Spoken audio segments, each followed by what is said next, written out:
It is 5 after 6. We are going to go ahead and start this meeting off this evening. My name is Nancy Long. I serve as chair for Supervisors. To my left, I have Mr. Underwood, Mr. Seeley, Mr. Forehand, Mr. Thomas, and Mr. Black. At this time, is he here? Is he here? Okay, Bishop Fields, if you would please do us the pleasure of coming up and opening the meeting with the invocation. Thank you. Let us pray.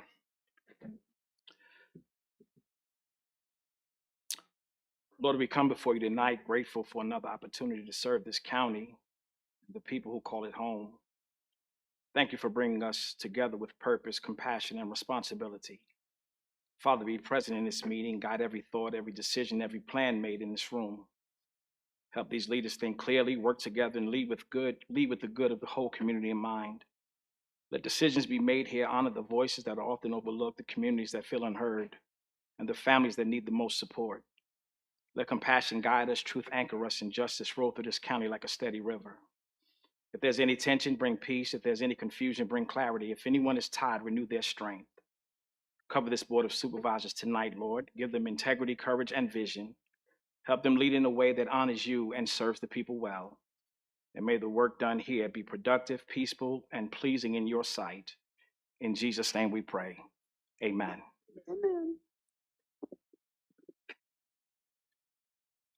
I pledge allegiance to the flag of the United States of America and to the republic for which it stands, one nation, under God, indivisible, with liberty and justice for all.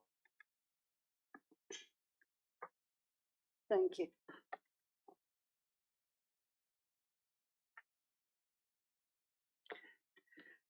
That brings us to opening board comments. Mr. Underwood. Thank you, Madam Chair.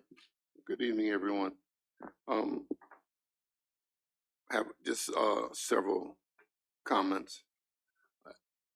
During our last meeting, we talked about the Parks and Rec Department in the county, and I think we kind of got off from my original thought process.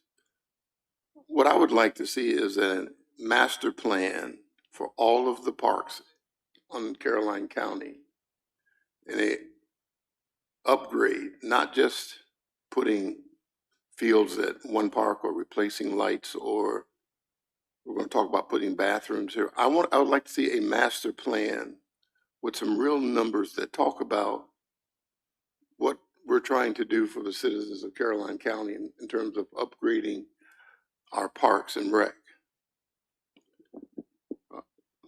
My second comment is, I know Veterans Day was Tuesday. As I tell everyone, my dad was a veteran. He served in World War I, so you know how long ago that was. So my brothers are Marine Corps and Army, and certainly I salute our veterans, those who have served and those who have given the ultimate sacrifice. I went to the school board meeting on Monday, and there were some comments made about this board owing schools $147,000 in reversion funds. And I've asked Mr. Cully if he would be able to give us some comments about whether that's true or it's not true, and where the misinterpretation is. But he's telling me that it's not true, that the money that they're talking about, that was Anthem money, was given to them. However, appears to be a line item still open because it was taken out of the general fund, I believe, and given back to schools. But the item that we put the money in was not closed out. So I want some discussion about that, so they clearly understand that this board is not holding money back from schools, that we're giving them their just due. And finally, on last evening, I was so graciously honored by the Caroline County School Board and the selection committee to be named into the first inaugural Hall of Fame for Caroline High School, for Caroline County. When you're a coach and you receive this honor, it's about people who made sacrifices, families, the parents of the families, the community, the faculty at the school. Being a coach and receiving that award really just says a lot about the community that you're in. And I like to just say thank you to Caroline County for those 8 great years of coaching at Caroline High School. We were district champs 6 years, regional champs 4 years, 4-year state appearance. I got the opportunity to be selected Battlefield Coach of the Year twice, Regional Coach of the Year twice, and State All-Star Coach twice. So it was an excellent time for myself. I certainly appreciate it, and I can't say thank you enough to this community for all your support and the true love that you've shown. That's all, Madam Chairman. Thank you, Mr. Underwood. Thank you for all you did, and congratulations. What a wonderful honor. Mr. Seeley. Thank you, Madam Chair, and congratulations, Mr. Underwood. First, let me start with Veterans Day. Was a cold, windy day. We did it outside because when you're on the courthouse lawn, if you move it, people drive by and think you're not doing a Veterans Day celebration. But we were blessed enough. The wind was a little brisk, but we had a very good turnout. Everything couldn't have gone better. The Historical Society actually opened up on Tuesday for tours, which was really interesting because they have got great displays on local vets and stories on local vets that people got to walk in. They had a really good crowd. They went from the Veterans Day celebration, it being warm in there, and they also had coffee. People went in to take a look. I think people really enjoyed looking at all the artifacts from all the military folks, the pictures that were up and the stories that are up in there. Many of the attendees did go in and take a look at the museum, which I think was great for the Historical Society. And I can't thank them enough for being open. This Saturday at the Meadow Event Park is Entrepreneurs Day. For those that have not been, it is a true treat to watch all of the students who bring their wares. They make, build, and sell many things. We even have a young entrepreneur that's actually a videographer who was there last year that has done some pretty amazing things. That's from 11 to 3, again at the Meadow Event Park in the big building. On the 29th of November, we will have Tinseltown, a shopping event in Bowling Green during the day, and then the tree lighting at 5 o'clock in front of Pitts and Mans. We've been doing that now. This will be the 8th year. On the 12th of December, we will have the lighting contest judged for the homes and the businesses in Bowling Green. Again, it's really something to watch all the work that's done by folks in the businesses and in the homes around town and all the work they do. And this year, the judges for the lighting contest, just in case anybody's got, wants to be extra nice to them for their house, their businesses, Taft Coghill, Shamika Baker Latney, and both of the ladies that run Sundry, Casey Holland and Louisa Hughes. So we have 4 judges that will judge that evening. And then lastly, on the 13th of December, is the town parade. It is in the evening. The theme is Toyland, Paradise in Toyland. And it'll be an evening parade, and again, that is always a wonderful event. But those are my comments, Madam Mr. Seeley, do you know what time the parade? 5:30. 5:30 for the parade. 5:30 for the parade. because it's dark by then, as we all know tonight, or just about dark. For those, And cold, probably. for those of you who are riding in the golf cart to judge the lights, bring blankets for over your lap and foot warmers and gloves and hats. Mrs. Long has learned. It's a great way to travel, but it does get a little chilly. I want to say that I was happy to attend the World Prosperity Conference over in Hanover. It was hosted by our neighbors in Hanover. They did a really good job. By the way, they've got some really nice administrative buildings we need to go look at. It was well-spoken. We moved from one place to the other smoothly. We had police stopping traffic so we could cross the road to go to the tavern for lunch. Learned a lot. Governor Youngkin was kind enough to come and do the opening for that conference. And it was nice to get to know some of our neighbors over in Hanover a little bit.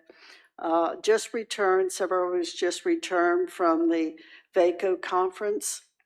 Mr. Thomas was there, Mr. Black, and I attended. Anybody else? Mr. Black, Mr. Thomas. Okay. And it went well. I thought it was one of the better. I've been there a couple of times, and it was one of the better run ones. The speakers were good. Got to meet some of our new elected officials, which brings me to the point of thanking all those who ran in the election. Running a campaign is not easy, and everyone cares or they wouldn't do it, but only one person can win. But thank you to all, and good luck to those who won the positions, that they might lead us in the right direction in this Commonwealth. And that is the end of my comments this evening. Mr. Forehand. Just a couple quick things, just to reemphasize what Mr. Seeley said, the Young Entrepreneurs Show, it's at 11 to 3. And you said big building? It's in the big building? No, it's the little one up on the hill across from the Okay, mansion. that's what I thought, but Yeah. then I started questioning myself.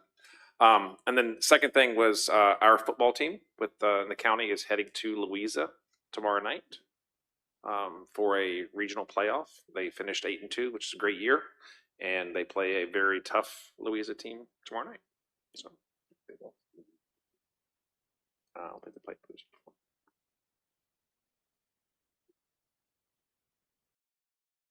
Thank you, Madam Chair. Just a few observations. Last week, we had an election that in Caroline went off without any incidents. And I'm very proud of the citizens of Caroline. I'm very proud of all the folks that worked the polls, worked in and outside of the polls. While I disagreed with the electoral board switching machines at the last minute, I do believe the board needs to look at the election workers' pay inside. I understand they get a fixed fee for what is 14 hours or 15 hours worth of work. And if you do it all, it's probably less than what minimum wage says. So I know when we do the budget, or if we can do something before the February special election, we ought to try to increase their salary. I think they make $200 for 14 hours. And maybe if we could add another 100 there, it might make it worthwhile and might help us get a few more people. So that's the first one. I guess we'll run that through Mr. Cully and the registrar. Again, congratulations to Mr. Underwood for being in the Hall of Fame. That's a great accomplishment. I remember seeing a few of those games. He yelled at everybody. You couldn't have a coach like that now. He had to be nice. But I do want to recognize the person who gave the invocation, Bishop Fields, and God has been good to you, and you are in the right place. But I remember you when you were on the basketball court too, and that was something to see. So I guess there's going to be another class, and you got my vote to get in the next class for sure. So those are two great things. I do want to mention a couple of other things. One is, with all the craziness that went on in Washington and the fact that we had people that were going to lose SNAP benefits and poor folks that were going to lose their access to food. The county had intended to step up and offer additional monies to the food bank. We've just discovered tonight that we don't really need to do that. But the fact that the county was willing to do that is a great thing. And I don't really see any school people here today, but I always commend the school system on providing free lunch and breakfast to all of their students. I think that's a great accomplishment. Everybody in Caroline should be proud of that fact that it happens. I personally know you can't learn in school if you're hungry. And it's a great thing that we do for all those folks. And the last thing for me is I did attend today's Take Your Legislator to School Day at the schools. I have a fairly, Miss Shamika Baker Latney was there too. And yes, madam, I'm trying to keep my spirit right. But it was a great event. For all the information we got, I'm still trying to pile through it, but we will take care of that. The highlight for me is they had what were called student ambassadors. A couple of them were 11, a couple of them were a lot younger. We should be so proud of the kids in our school because our future is very bright based on those young people. So that's it. Thanks to the schools, thanks to those young folks. One of them I remember was Karen because that was my sister's name, but they were all great. That's it for me, mention. Jackson was the other one. Jackson, you had Jackson. We attended together. Matter of fact, we almost drove into one another trying to find a parking place, but we found a parking place, and yeah, the kids did a great job. Thank you. Mr. Black. Yeah, I just want to reiterate what people have said about Veterans Day. One of the things about veterans that is kind of fascinating, and it would be nice if everyone did this. I know the Seeleys do this and so forth, but veterans all have a story. And at the VACO conference, we got a chance on Tuesday morning to hear a veteran who was a pilot in the Vietnam War. And I think the whole audience that was there, you could hear a pin drop, him telling his story about what he had to do when Americans were being overrun and the danger he put himself in and the guilt he still feels, even though he did his best knowing that some of those soldiers that were, pinned down lost their lives. So anytime you have a veteran or know a veteran, if you can get their story out, because, you can read about it in books, but there's nothing like firsthand accounts that really make a difference, and it kind of tells the story. Secondly, I want to congratulate Mr. Underwood. Obviously, being elected to a Hall of Fame in anything is quite a feat. So, and coaches, I think we all know coaches are more than just X's and O's. Coaches kind of teach a lot about life, and hopefully, I'm sure a lot of those people learned a lot from Mr. Underwood over the years. And you see them come back, and I'm sure they're grateful. Third, I do want to again reiterate the VACO conference this past weekend. One of the things is we learn so much. There's supervisors from across the state, and one of the things is you're always learning about what's going on. And when you meet with other supervisors, you just know that you don't know a lot. Even if you've been in this job 10 years, 15 years, 20 years. It's really, you can learn so much just from talking to supervisors from around the state. I do want to thank all the citizens. I pass out a newsletter every year on Election Day, and I want to thank the citizens of Western Caroline. I always enjoy meeting. It's a chance. Early voting kind of hurts this in a way, but it's a chance for me to meet face-to-face with a lot of citizens. They come and they talk and they ask questions, and sometimes I don't get a chance to meet everyone, but as I'm talking to others, but I really do appreciate their support. I learn a lot from them. And finally, just really quickly, we will be having a trash pickup along Ladysmith Road on Saturday at 7:45. I see a couple constituents here of mine that said they want to definitely help out with it. So it would be great to see them. The more people we have, I'm all about making sure our road is clean. And it's actually been in pretty good shape. Ladysmith Road's been in pretty good shape over the last several months, but it's time for a cleanup now. So anyone who is willing to volunteer for that, we would greatly appreciate it. So that's it, Mr. Chairman. Thank you. Thank you. Anything else? All right. This time we will move forward with the amendments to the agenda. One thing on the agenda is I would like to move that we remove item M, since that is no longer a necessity. Now the government is finally back to work. Also wanted to get to add a number 5A, where we're going to talk about adopting an emergency ordinance to extend the tax timeline from the 5th to the 10th without penalty.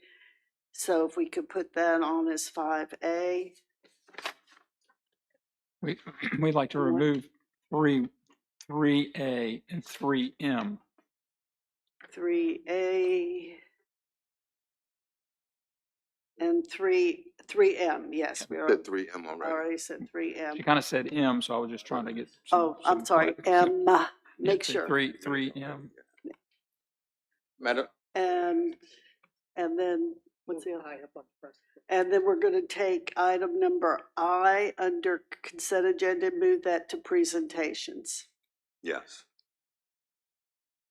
Madam Chair, would the board be willing to discuss additional payment now for the electoral board? Make that 5B. That's fine. Make that 5B. Okay.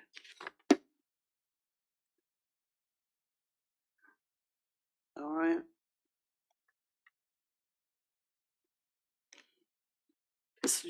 Mr. Underwood, Madam Chair, since we're discussing upgrades to the park, I'd like to add updates on the Low Massey Center.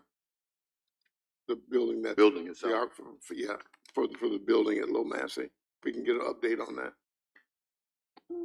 let's put that. Can we make that as part How of number about 4? 4? Yeah, let's Yes. make that 4B.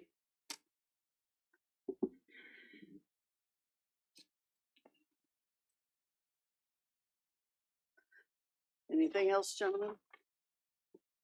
Madam Chair, I'd make a motion that we approve the consent agenda as amended.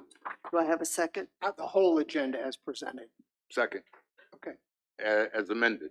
Yeah, as presented and amended. You said consent. I was like, we did. Oh, yeah. Consent. All right, so I have a motion to adopt the agenda as amended. All in favor, say aye. Aye. All opposed? So moved. Thank you, gentlemen. All right, that takes us to Mr. Underwood. Thank you, Madam Chair.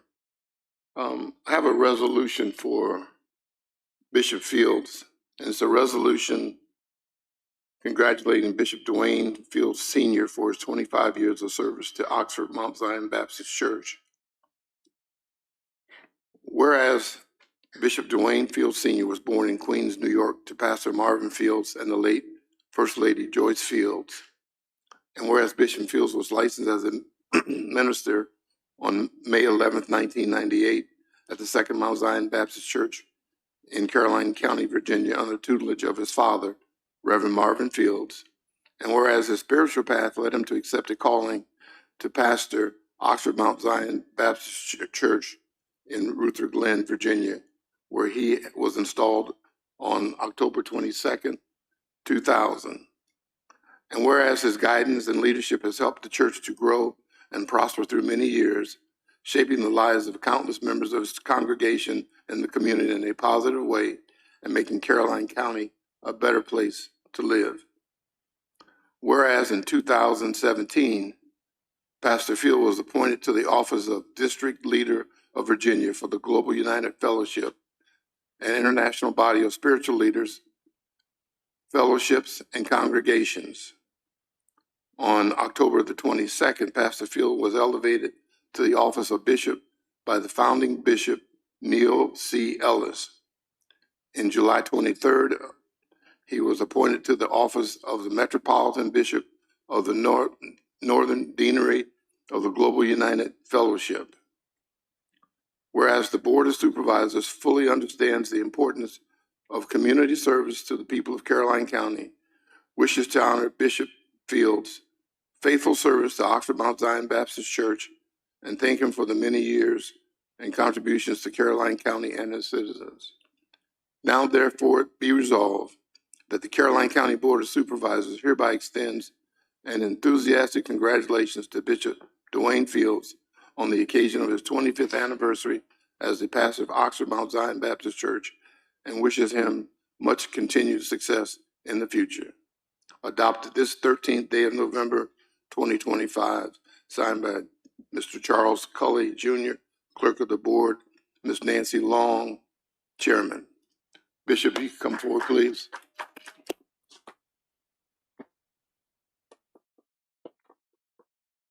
As Bishop comes forward, I want to say, I want to say as Bishop and First Lady come, I've had the opportunity to watch Bishop grow from those of us who talk about making change and a person who is making change.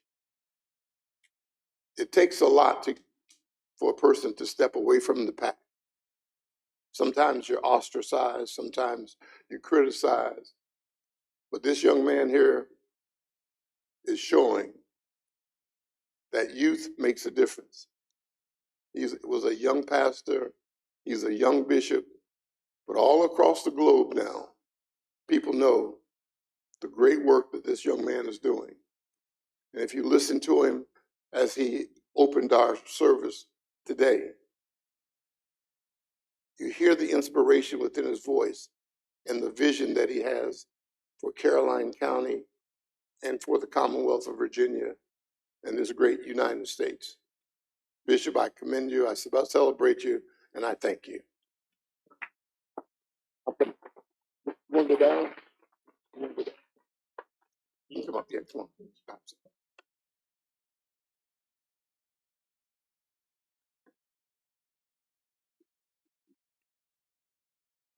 From church, you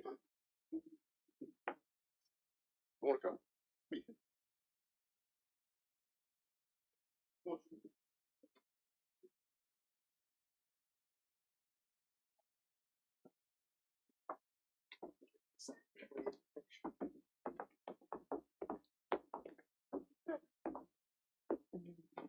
gonna sing.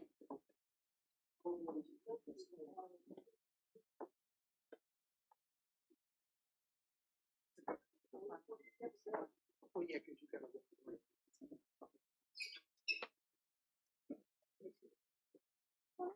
It's home coming up.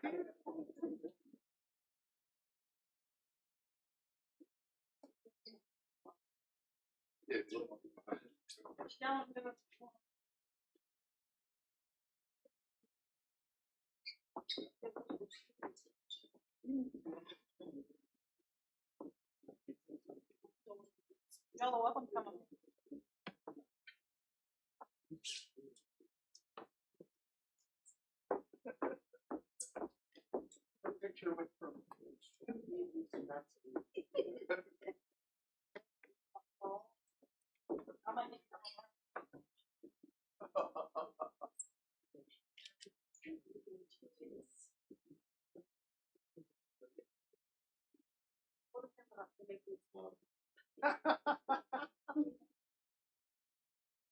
Thank you.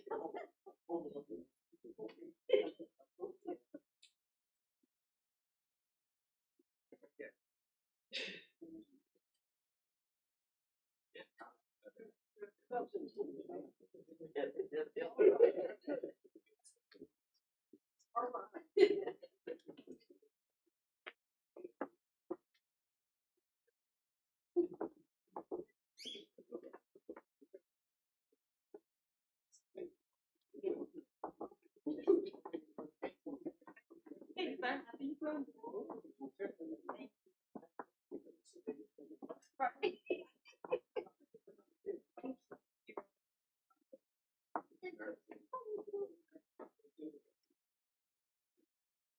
I can actually see them with my new glasses. I can actually read tonight. Oh. I've got it. 'Cause I've been struggling. I'm on My eyes actually have gotten better.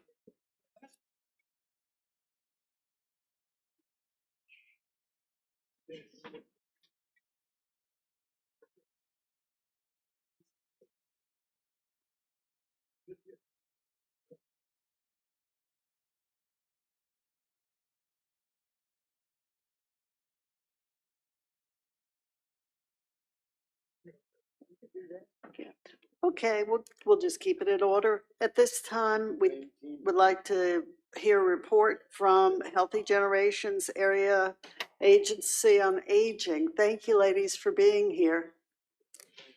She going that way. Okay, she going that way, you coming down.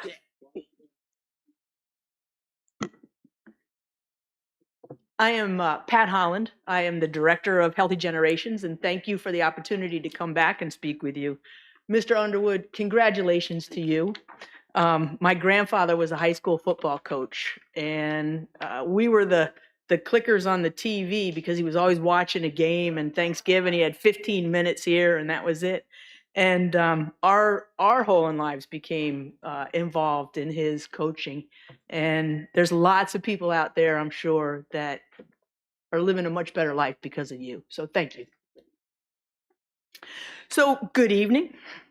Thank you again for the opportunity. I'm going to share a brief overview of Healthy Generations and the vital role that we play in supporting older adults in Caroline County and our planning district.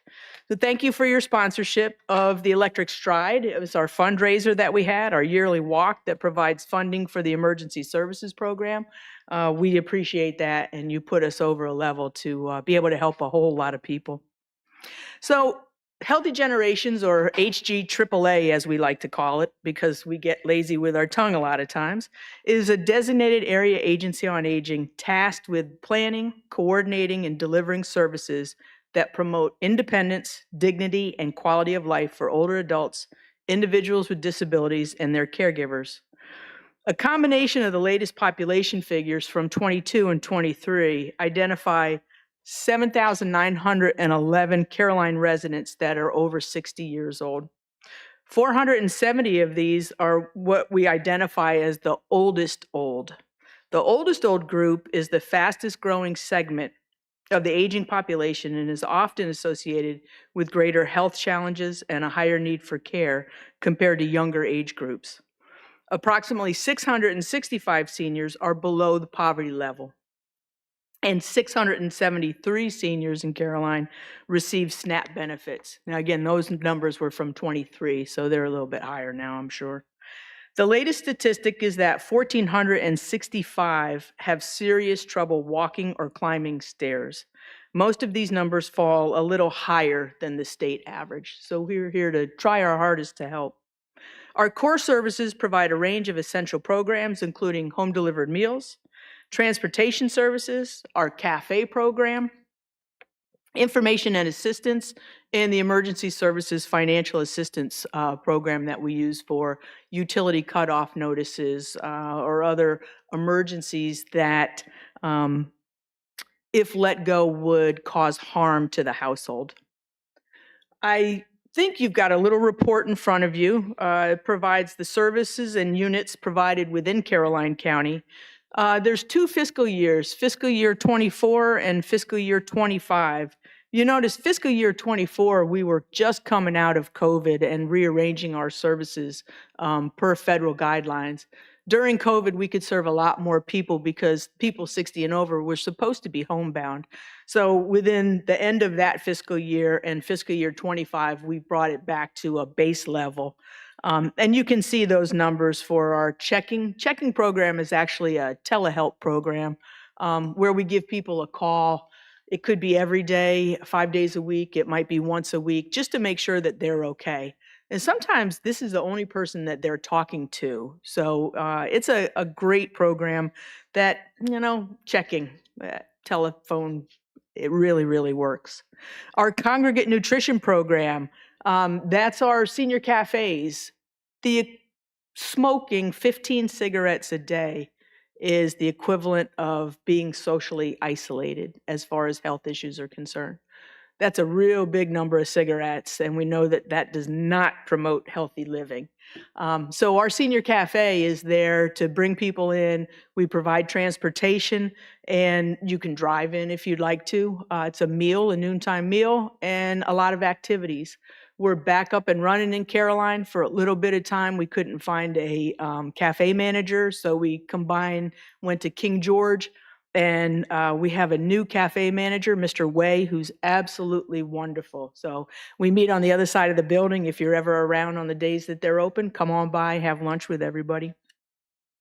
The Senior Farmers Market program, that is a program that provides $50 to income qualified people 60 and over to use at the farmers markets. One of the hard things about Caroline County, and we're working on that, is there was not and there has not been a farmer that has entered into the program with the state. So we're out there all year round trying to get at least one farmer down here to at the farmers market to accept the program. One of the things that we have done is set up a farmers market here for our cafe, and the people can use their funds that way.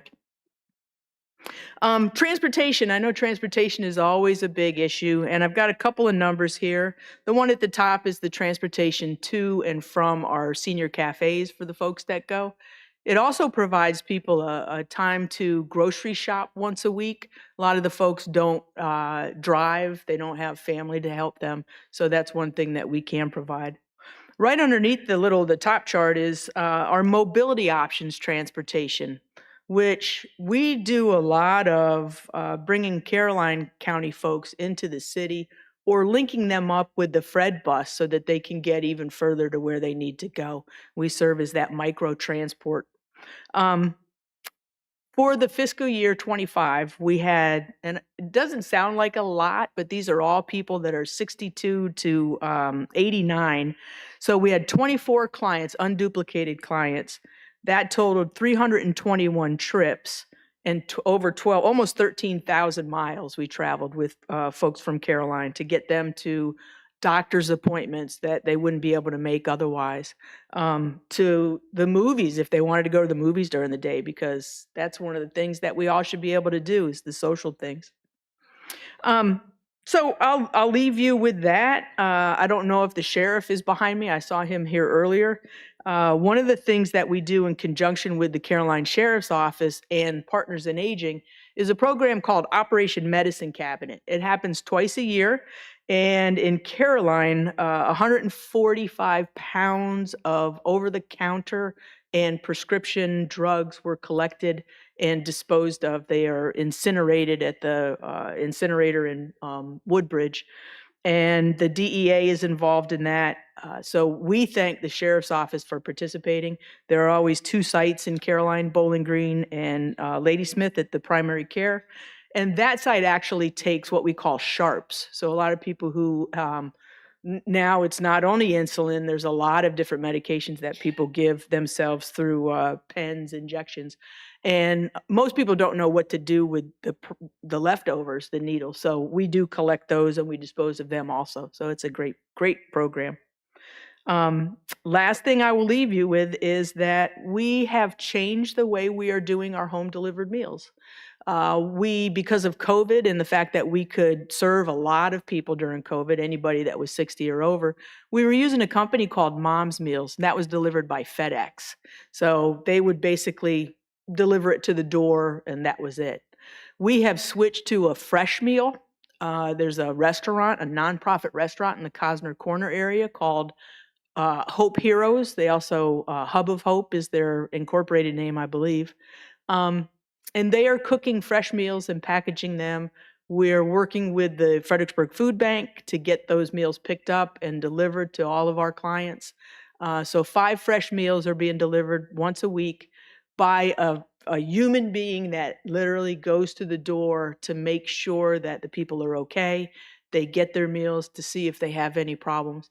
Some of the folks go in, the volunteers go in and just sit and talk to people because, again, we're dealing with a population that a lot of times is forgotten, and we are there to help.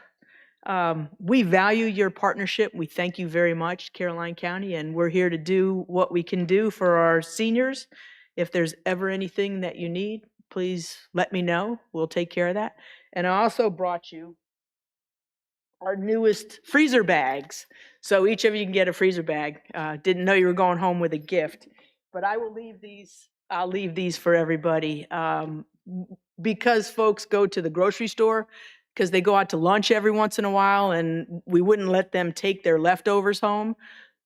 The solution was to get freezer bags, so now everybody can take their leftovers home and eat them when they want to. So enjoy those. They'll keep everything cold.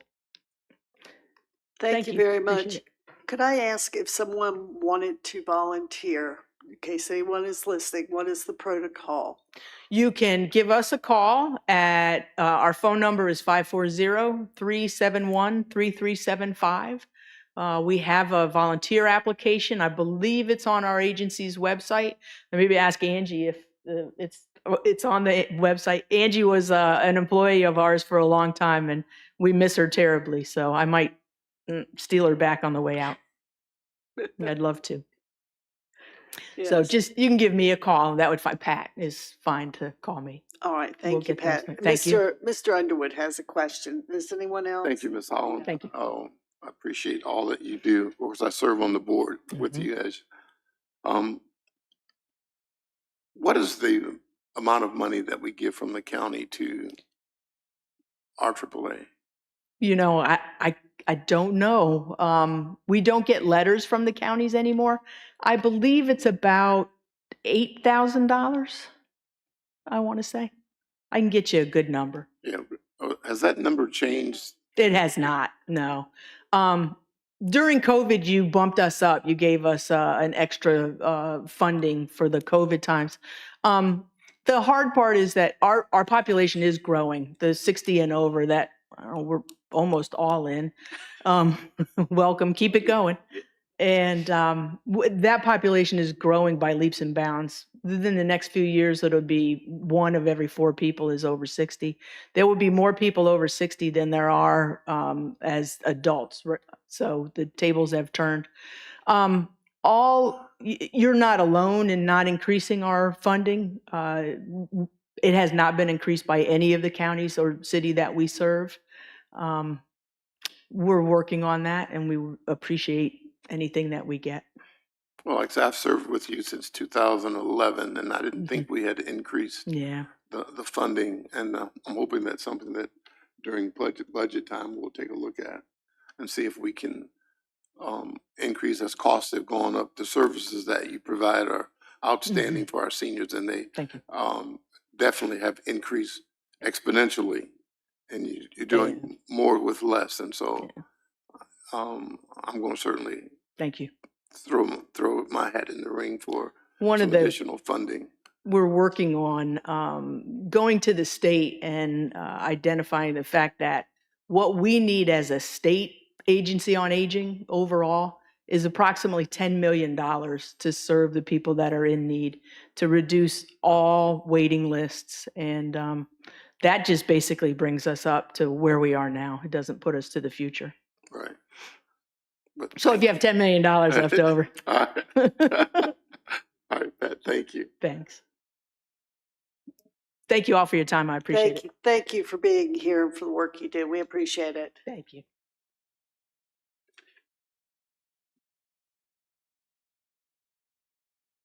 I will leave.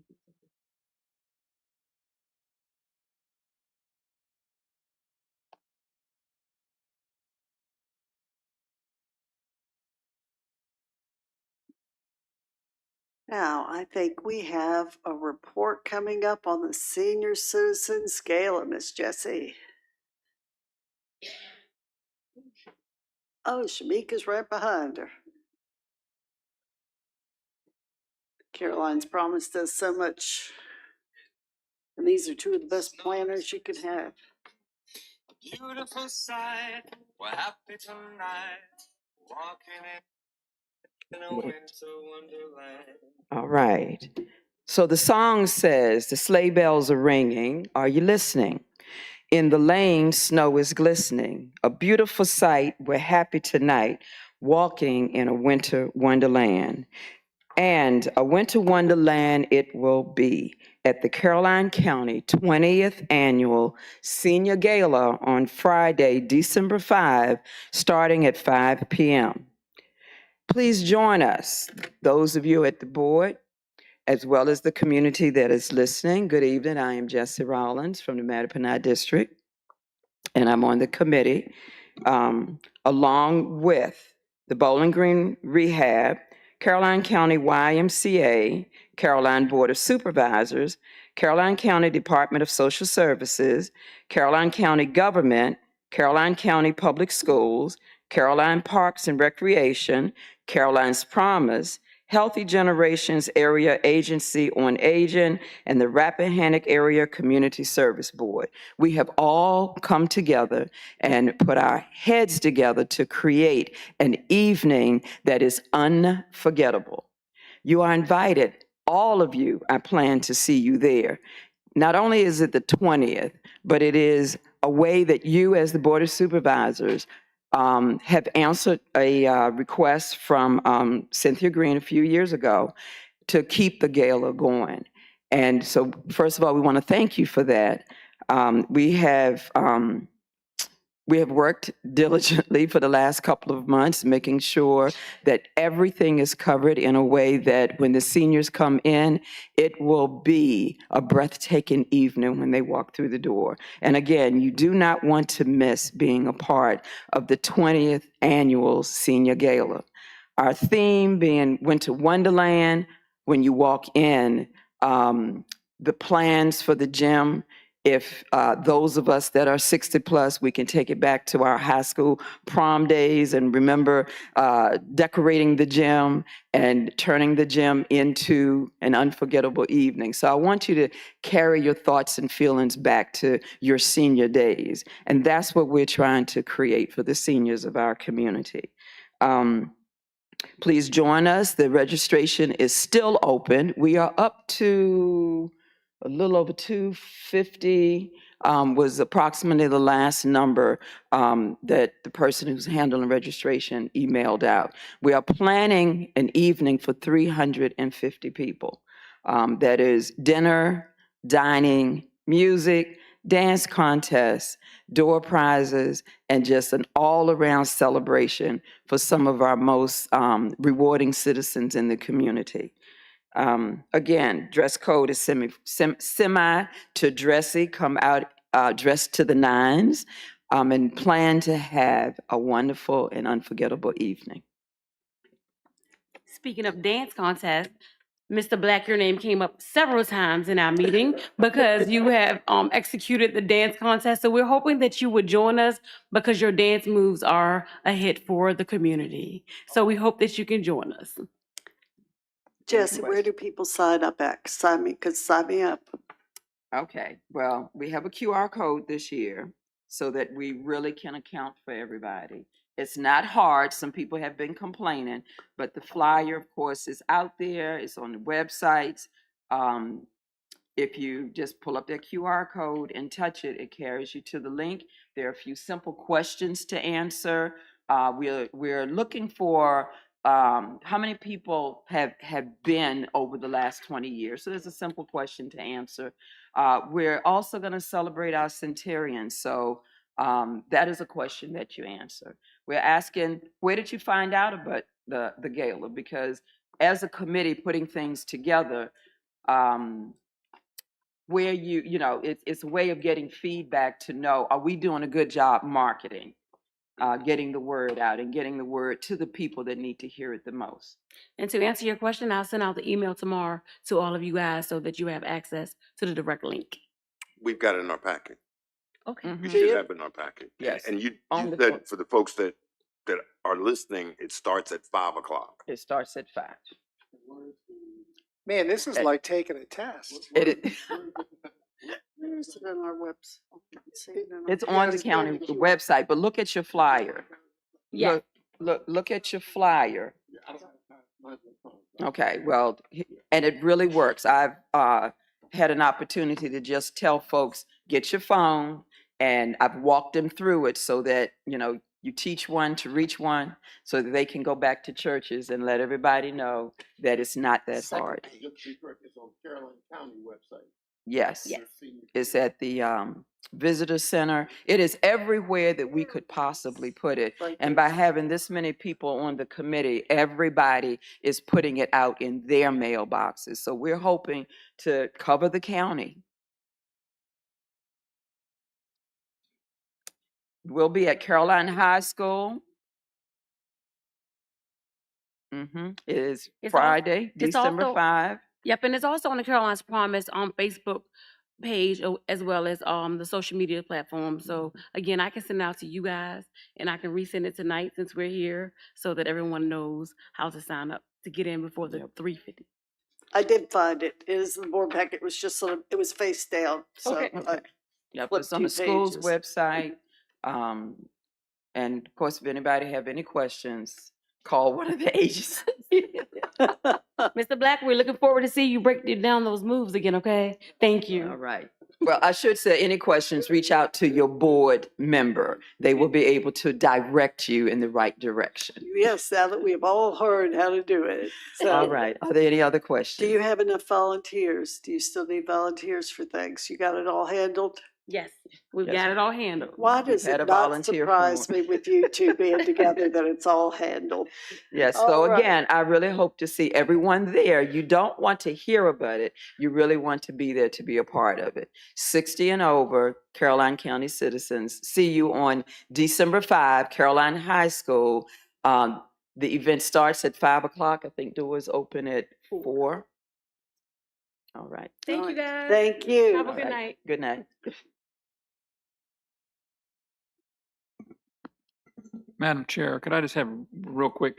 Of course, Mr. Cully. Bring up, this year, the Health Generation's got a 4%, which was about $720. The year before that, they got $3,000. I didn't figure out what the percent was, but they have been getting, normally that whole department that's called outside social service agencies, I put some percent on and everybody gets the same percent. So the more money they get, the bigger the percent, but they have been getting some semblance of regular.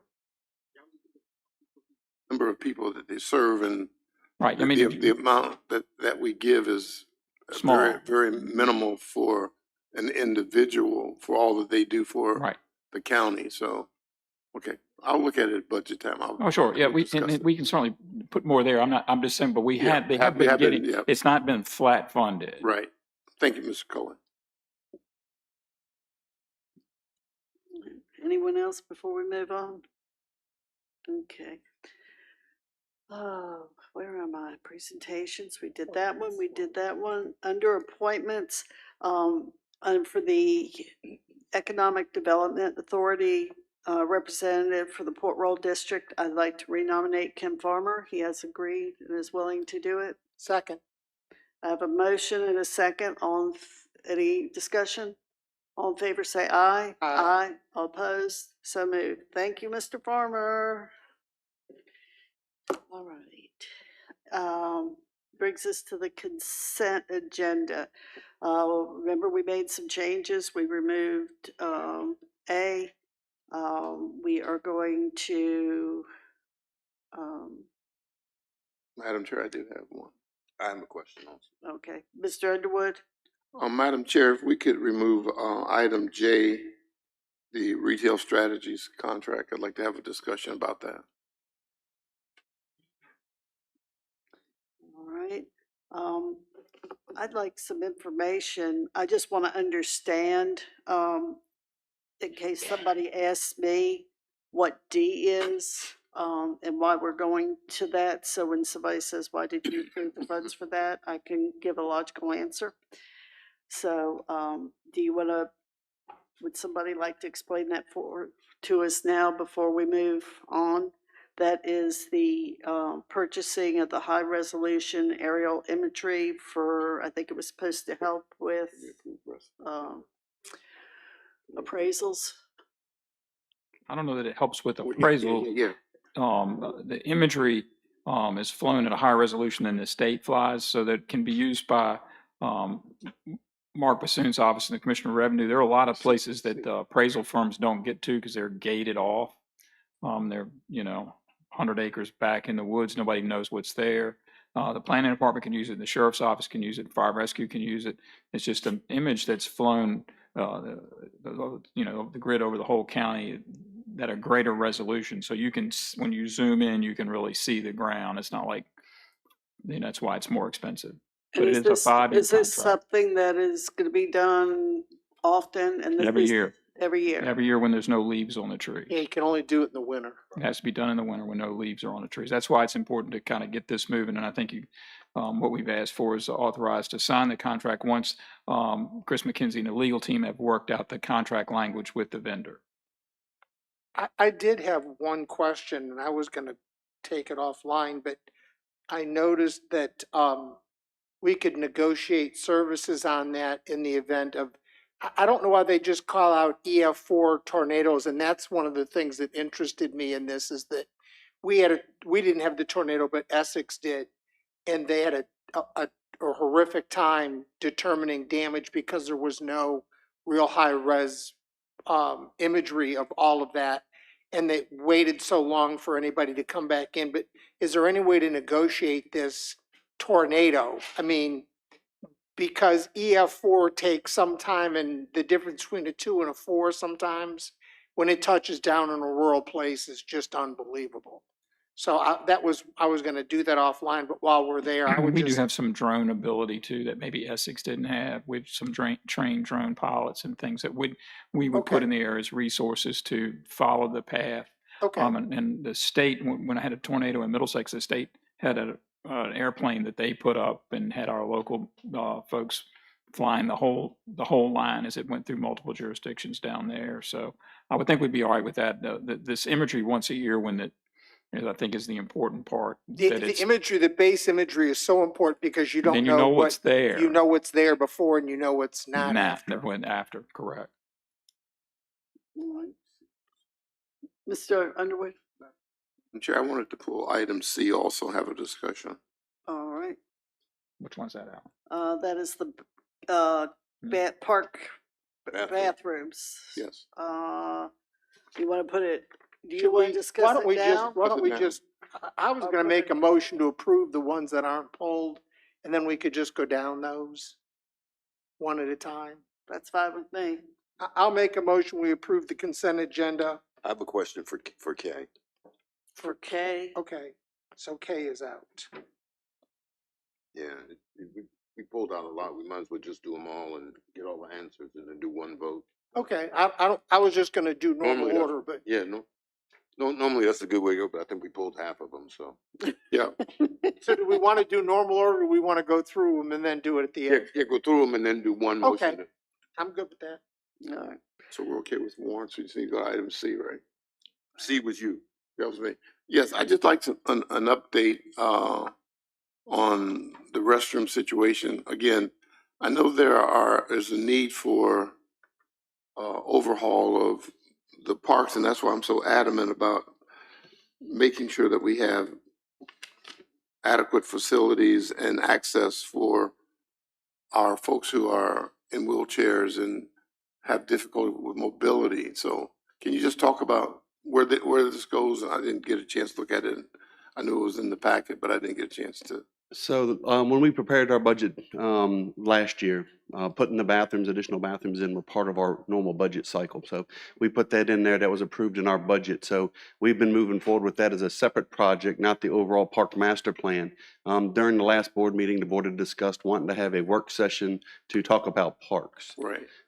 So as far as that, we haven't done anything other than that, other than proceeding with the park bathrooms with the goal of trying to get them open by the April timeframe to be able to meet the needs of the park during that time. Because I want to make sure whatever we're doing now becomes part of the master plan and it fits into, wherever you put the restrooms now, I want to make sure that it becomes It will be accessible central, and absolutely. part of the, what we do for, like I say, ADA and mobility and access to the fields that we would like to put in. So this is in the central location of where the two ball fields are. and then you've got the two soccer fields. So it's central to that location. In our park master plan that we had presented to the board, when we were looking at upgrading all the fields, we were looking at actually putting steps in there from the lower field to bring that up to the upper field. The bathrooms would be up there, it'd be handicap accessible from there. We've got the paved access that comes from the parking lot all the way to there. This will have 4 individual bathrooms, so that way people can use those. A lot of the people from the sports now, they have to go all the way back to the main parking area to use the bathroom. This will be right where all of the activities happen. So your major sports of your baseball and your soccer programs, it'll be right on top of them. And it cuts the distance in half from your pickleball tennis courts as well. And looking at this, it looked as though the one that comes in, the prefab one, the second one, I thought the design was fine and the access from both the lighting, as long as it's well lit on the outside. I know each door had a light over it. Yes, ma'am. But I'm sure we've got all the lights on the poles too. Which brings, well, this may not be the time to bring this up, but I'm gonna ask anyhow. The section on the cost for the improved lighting over there, did that dollar amount include replacing the damaged poles, or are these different poles? Yes, ma'am, it did. And that's in the Okay. later part of the meeting. All right. Under unfinished business, I believe. Yeah. Just thought I would ask while we were in that frame of mind. Yes, Thank ma'am. you. All right. What other questions? Somebody else down here had a question on something? Yeah. I have a question on K. Okay, go right ahead, Mr. Mr. Wilson, this is the amendment to the Economic Development Performance Agreement with MC Dean and the other company. They have both moved the time frame back 5 years. Doesn't that affect our agreement with MC Dean in terms of water expansion, or is this totally a separate one? Has nothing to do with that. So this won't affect them paying back our, Oh, no, sir, it has nothing to do with that. okay. No. Uh-oh. I know. I can help with this one. This was we worked on an agreement with MC Dean in Swan's Corner Right. a couple years ago, and it jumped off the contract you're talking about, which is our performance agreement with MC Dean, Right. whereby we agreed as part of an incentive agreement to help them get utilities to their new site. This agreement that's being amended was related to that only insofar as MC Dean and their neighbor Swan's Corner struck a deal whereby Swan's Corner would provide an easement over their land that was needed as part of that MC Dean project in exchange for a couple things that MC Dean gave them: access to their treatment plant and a couple other parts of that project. But in that deal from a couple of years ago, that construction on the MC Dean property to give Swan's Corner access was supposed to have been either started or completed by next month. Right. And this amendment is pushing that deadline out. It doesn't impact. We're only asked to sign that because we were a party to the original agreement, but it isn't impacting any of the county's rights or obligations under that contract. So they have struck a deal. Right. That's Swan's the Corner part that's in MCD, our packet, yeah. and we just need to sign it in order to allow them to finalize that deal. So this has no impact on our original deal with MC Dean or their ability to finish the water line and start paying the county back, or? Correct. What this is doing is giving Swan's Corner more time to do their bit under that more recent deal, but it has no impact on our agreement with MCD. Okay, but their delay really does impact our getting something back, because our original deal was something different. Swan's Corner is delaying. Yeah. They're tying into MC Dean. MC Dean is keeping up with all their original deadlines. It's just that I think my understanding is, MC Dean said, we'll give you this access to our property to connect to our plant, but we want you to do it soon. We don't want it hanging out there, indefinitely. So they set a deadline because it's going to go up Innovation Drive, and that's a primary artery for them. And I think they just need a little more time to get that project done, and MC Dean's willing to give them that time, and it doesn't impact our timelines. Okay. Thank you. If I have some more questions, I'll come to you. Stay there, Hey, Mr. hold Wilson. on. Stay there, Mr. Wilson. I am confused. Did we pull J or are we, Yes, I that's did. for I asked discussion? for it. I pulled Jay. Okay, did you want to talk about it? Yes. Yes, okay.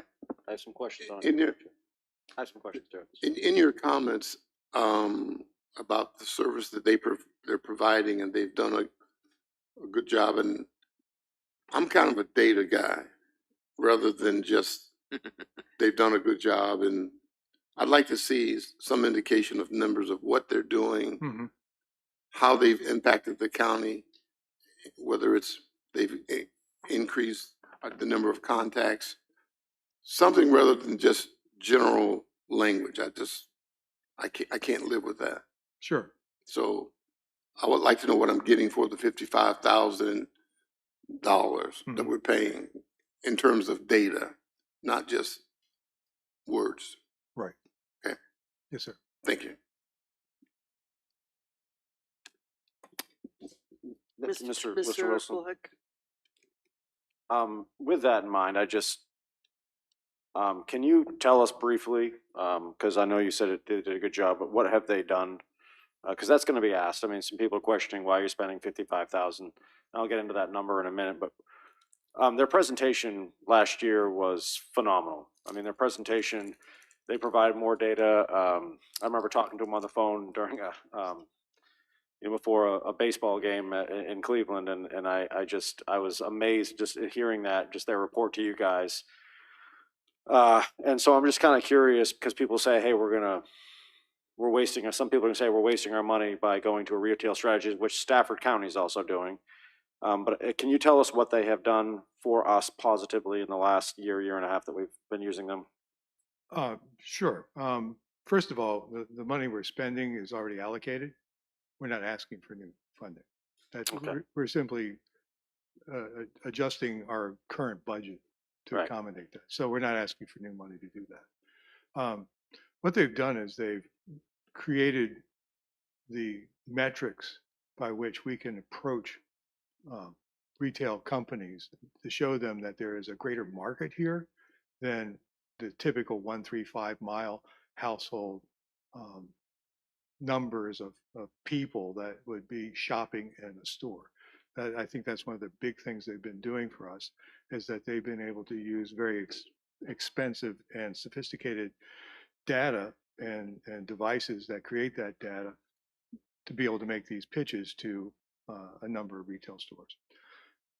I think at first it is good to remember that this is a lengthy process. Recruiting industry or a business of any kind, especially if it's new to your region or this market, is not an easy lift. It's going to be something that's going to be somewhat complicated and difficult to get done. So that's where we're starting from. We're getting 8 people instead of just me doing these calls, making these contacts, which I think is important because they have a whole team, and the quality of the team is exceptional because they are people who have already reached out and have deals with a number of these businesses already in different communities.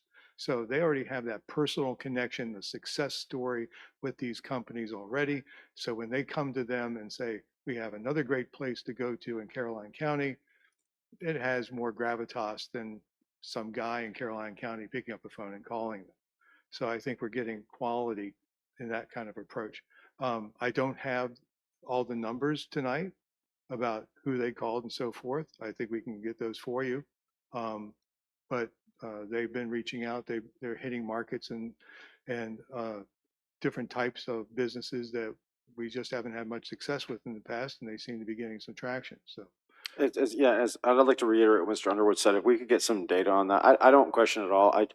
I do know this, and maybe you can give us some numbers. If we went another route and said, all right, hey, look, the Board of Supervisors, and I pushed for this in the past, and I got to be honest with you, after seeing their presentation, I really enjoyed it. I pushed for another person in the Economic Development Office. So if you told me if we ended up hiring, if we went with this, what would be the cost to hire someone with benefit? Do you have an estimated range what it would be?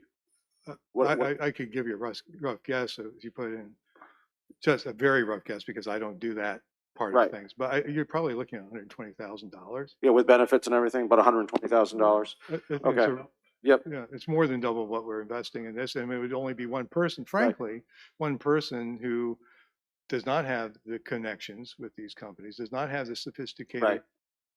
software and so forth that would cost us hundreds of thousands of dollars to acquire, or those services to acquire. So they'll be targeting something like, the constituents always want to know, like the biggest thing when it comes up, you know, the people always on Facebook say, hey, like, or on social media say, hey, oh, we need a grocery store.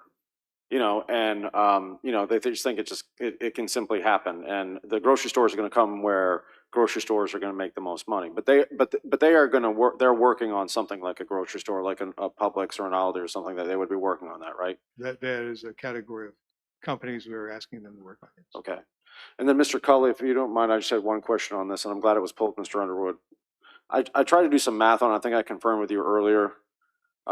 If this is $55,000 for the county to spend, that's 1/10 of 1 penny, right, on our tax rate? Because our tax rate is five. I mean, as far as like 1 penny gives us $550,000. $550,000. So it's 1/10 Yeah. of 1 penny. Right. Okay, and then as far as our overall budget, it's 0.07% of our overall budget. Of the general fund, correct. Okay, I just wanted to put that out there so people understood that this is like, I mean, it's minuscule, but at the same time, and I know it's an expense, but it's something that could have huge dividends for the county down the road if we end up getting one of these grocery stores, or if you Yeah, want the payback on the 2-year contract with them, if they are able to successfully recruit another grocery store, some other retail to the county, will far exceed over the life of that business what we've invested. Okay. Right, and see, and what my reference point is that if there's 7 or 8 people working on projects for Caroline County, then whereas Gary's one person making a single contact, they're duplicating him by 8 times. So I'm just saying, how many those contacts may not come to fruition, but we're out there beating the bushes for those companies to come into the county. So I'd just like to see how many companies that we are contacting, the type of company, and is there something that the board can do to put us in a better light for companies to come into the county? So that's we what should be able I'm. to get. We should be able to get you that. Thank you. And keep in mind, it's not just like a county employee. These are Absolutely national. There's a national absolutely. company with their employees are known entities with these major corporations where we're not. We're local. A lot of employees. networking. So Absolutely. yeah, all those years of their experience Yes. gets them in the door where it wouldn't get Gary or a new employee in the door at all. Absolutely. We'll get that data for you. Thank you. Can I now Thank make a you. motion to approve the consent agenda as discussed? Without M and A, Yeah, so that's. Alpha and Mary, here it goes. Do we get them all? Is that right? Yeah, just, it's All a right. motion We to have a approve motion. Do I have a second? B through L, consent agenda items B through L, right? Yep, B through L. Yep, okay. All in favor, say aye. Aye. All opposed? So moved. All right, gentlemen, we are about 10 minutes away from 7:30, which is public comment. Do you all want to take a break now or after public comment? We good to keep going? Let's take a break and come back to 7:30. I got 2 for public comments now. We can't do it. Can't do it now, We it's got not till 10 minutes. 7:30. All Let's right. just take 10 We'll minutes. just take and a come back break. to 7:30.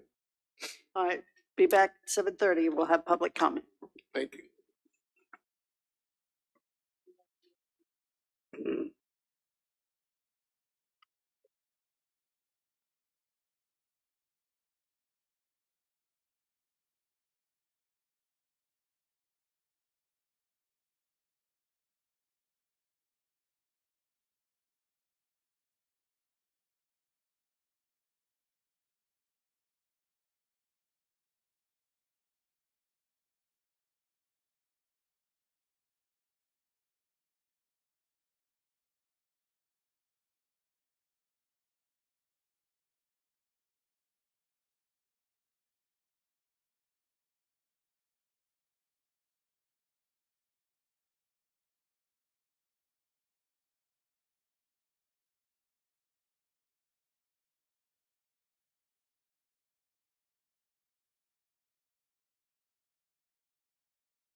All right, at this time, I'd like to call this meeting back to order.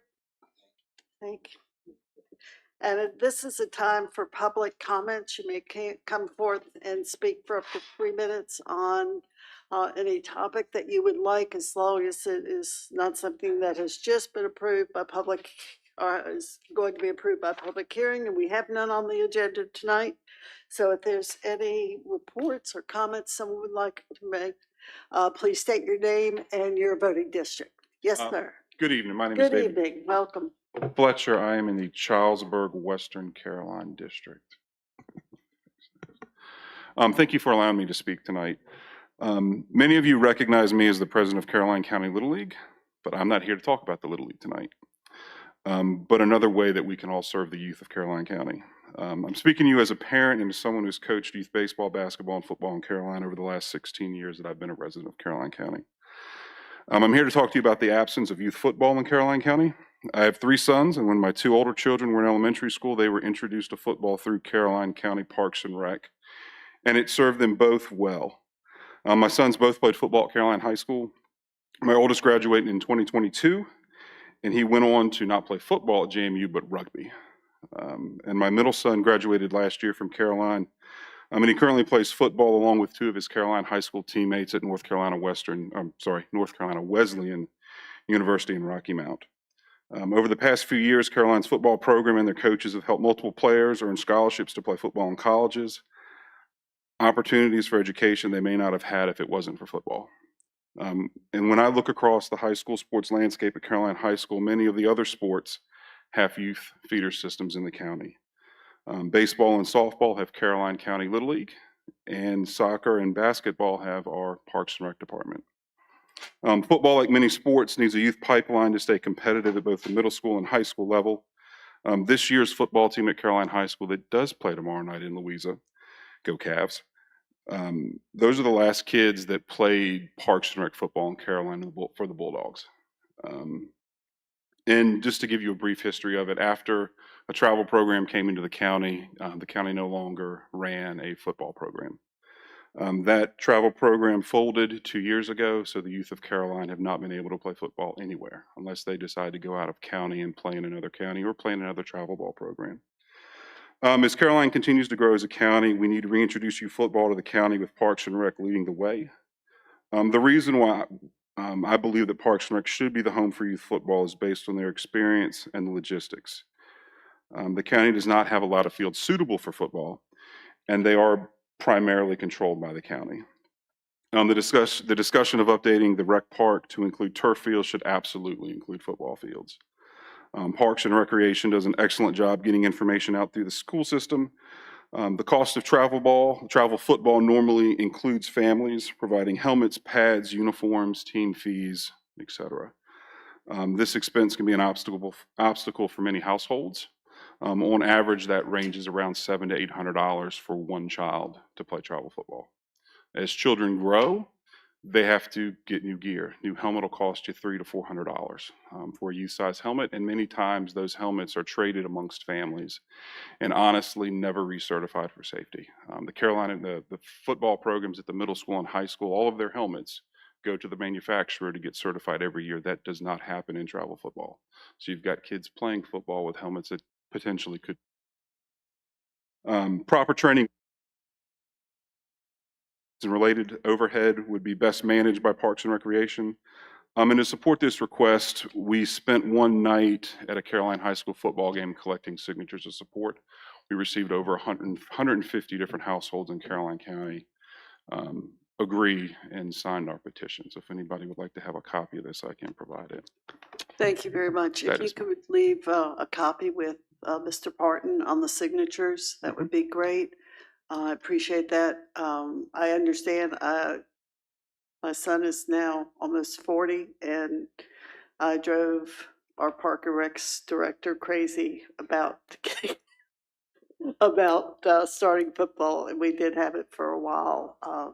And we can talk later about why it stopped, but I understand your desire to start again. So we'll have to have a discussion at some time. Right. Thank you. Any questions?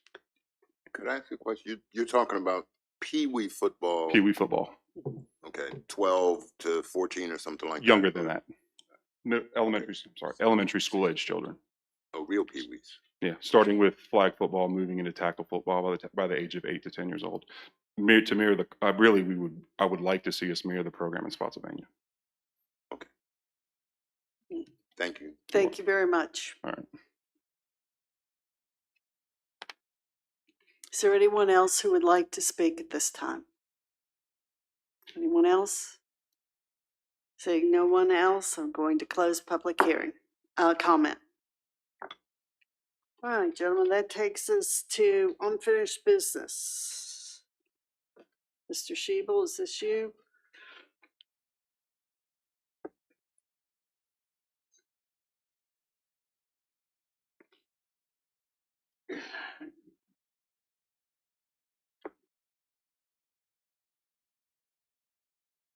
Good evening again, Madam Chair. Good evening. At the board's direction, staff went back and was able to obtain a quote to replace the lights at the baseball field and to also get a quote to be able to put lighting on our softball field. As such, it was cheaper to add it to, not cheaper, there was a big discount to actually put lighting on both fields. A savings of, top of my head, it was $90,000.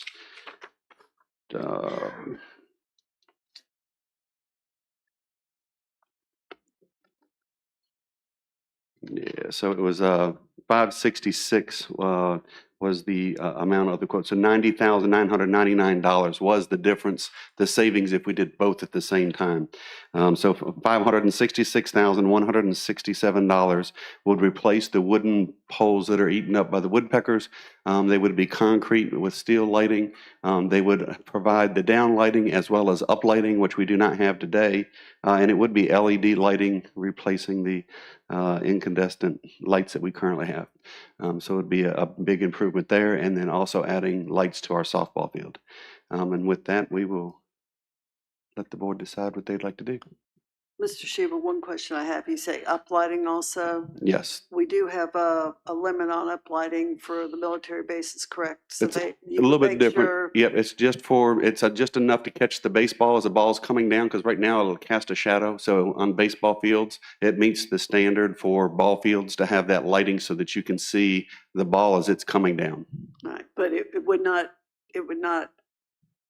just make sure, I just want to make sure it doesn't go counter to our agreement with AP Health. Right, I got you.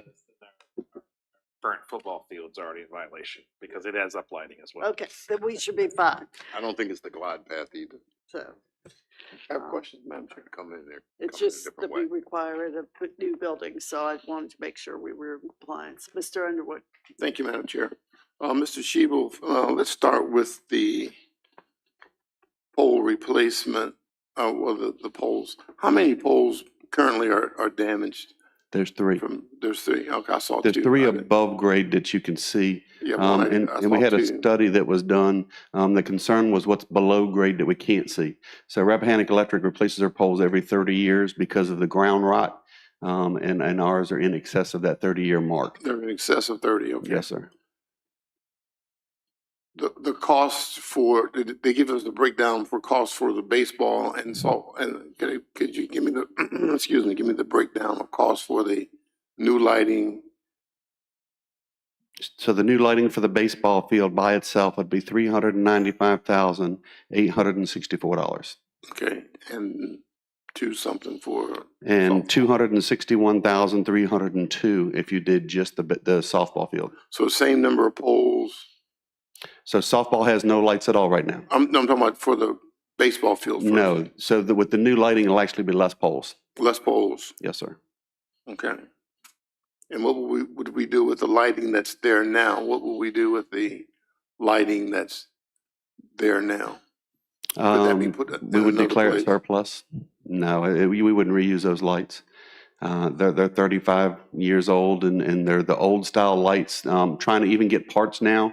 We're having to buy parts off of eBay to even get that. We can get bulbs, but everything else, we have to fix has to come off of eBay and trying to find it. Rappahannock Electric's been able to help us a few times find parts when we couldn't find parts. Those are halogen. Yes, the metal halide. Okay, thank you. So those are the ones when they get hot, if they shut off, they got to cool off before they come back on. Other questions? Comments? Do I hear a motion? I'll move that we approve lighting for the baseball and softball fields to be installed simultaneously for a cost of $566,167. And I'll second that. Discussion? I understand that we own the fields, Mr. Shebel, but who primarily uses the ball fields? So Parks and Recreation has our sports program that they use for what we call the baseball field. And then we also have the school system that uses the fields as well. So we can actually show school use on some of this as well, I guess is my point. Oh, absolutely. Yeah, the middle school teams use it. So both the girls softball and the boys baseball team in the middle school use the fields. Do we know what percentage of the time they use those fields, or the times, how much use is actually from them? Mr. Howard might have a better idea. I mean, they practice on those fields during the spring seasons, and then they hold probably 8 games there each in the spring. Okay. About 8 away, 8 home-ish, roughly. Because they have some property that would be advantageous for us for additional fields. So I'm just trying to show reciprocation. We're moving along with something that benefits them so that we could actually get some additional fields from property that actually belong to them. I'm just looking for a win-win for both organizations. And we added tennis courts for the schools, not really for our programs, because they played 6 teams at a time. So we added those 2 additional courts last year. So then that was really more for the schools than it was for us. I'm just looking because we really need more fields more than anything. And there is, again, when I was on the school board, we cleared a bunch of property to turn those into fields, and it's never happened. So I know that it exists, and I would love to see us be able to move in that arena. Thank you, Mr. Shebel. Yes, sir. You're talking about, Jeff, you're talking about where the actual football stadium is between there and where the soccer fields is what you. And there's actually at the end of the football field. Yeah. Yeah, that you could only get to from Parks and Rec. Right. I mean, there's no mechanism, no path. So that kind of gets back to what Mr. Underwood was saying about a total park plan. Correct. And maybe we should identify some of the things we're doing as joint projects. Correct. And county and again, and Parks and Rec. we're doing this, and I'm not saying they shouldn't use it. I'm just saying we need to partner with the land because we're doing the lion's share of the work on these things for improvement and maintenance. I would just like to see us get this additional land so that we could actually facilitate more fields. Right. Which will solve a lot of our dilemma, and also looking, as we talked before, down towards the animal shelter, what could be done down there for additional fields. And take some of the burden And off the take fields. the real pressure off these fields and give some places some time to rest and rebuild. Where's the one that the schools are saying is not ADA compliant? The middle school, what across the field? street. They're back behind their school. One behind their Yeah. school, okay. They've There's got no that. joint county connection there at all. No, yeah, and they've got that big gully that they have to get through to get up to the other side. Okay, right, that's where they do the rocket launch thing, yeah. That's a football field. Yeah. Cause there's goalposts back there, yeah, okay. And you're right, it's hard enough to get there walking. All right, any other discussion? I just need to add something to the Yes. motion, that it has to come Mr. from the Black. fund balance, that it needs to come from the fund balance. Right. That's the only thing I just adding that as an information piece, Okay, that it needs to come from the fund balance. Unencumbered, There you go. Yeah. 566, 167, Nancy, you seconded, right? yes. So we have a motion, a second. Any other discussion? Mr. Shebel, this is gonna put poles on the softball field Yes, sir. and baseball field? Yes, sir. And illuminate both, Correct. new wire and everything. Correct. Awesome. I think it's It's a better price than we got several years ago. It is. By doing Well, it was a the budget budgetary together. price, so until we actually asked for the hard written quote that we're ready to move forward, so Yeah. their budget price was a little bit higher. All right. Thank you. Any other discussion? All right, we have a motion. We have a second. All in favor, say aye. Aye. All opposed? So moved. Thank you. Thank you, Mr. Sheeple. Mr. Sheba, stay there. I think you're next. It was they added Add one. updates. Yeah, we have 4B, the 4B, park. Low Massey Park updates. So Low Massey Park, since our last meeting, the only thing that's changed down there right now is we've got a brand new big sign up there instead of the little sign that was about this big. Now we have a larger sign that's up there recognizing the Fields family and naming after them. So that turned out really nice and looks good sitting there. As far as architectural services, the county is moving forward with that. We are the county attorney currently has the contract, and we'll be working on that. We hope to bring that back at the next meeting to actually hire an architect so that we can start design on the park. So we'll get that contracted December, and then we'll work with them to start having meetings to talk about what this park building would look like so we can actually start design. Thank you, Mr. Sheba. Yes, sir. Thank you. Thank you, Mr. Sheeple. All right. Next on the agenda, we are now into new business. And that brings us up to replacement of backhaul for public safety radio. That's 5 and also 5A, I believe. I believe they are together. What was 5A? Is that Nancy, 5? No, Nancy, that's we're completely gonna, different. No. Okay, we're gonna skip, that's right. we're gonna skip 5. We're gonna skip 'cause 5. We need to talk about 5 in closed meeting. No, I don't think so. That's what we had in our packet. 8. Okay. No, this is public. This is, Well, there is, I had a discussion with the sheriff that I don't really, is related to the communication system, that I'd like to have that discussion in closed session because it's on the configuration. Where's That be covered under closed session? It has to do with the physical security of the Security, yeah. communication system, so I believe that it does. It's in the range of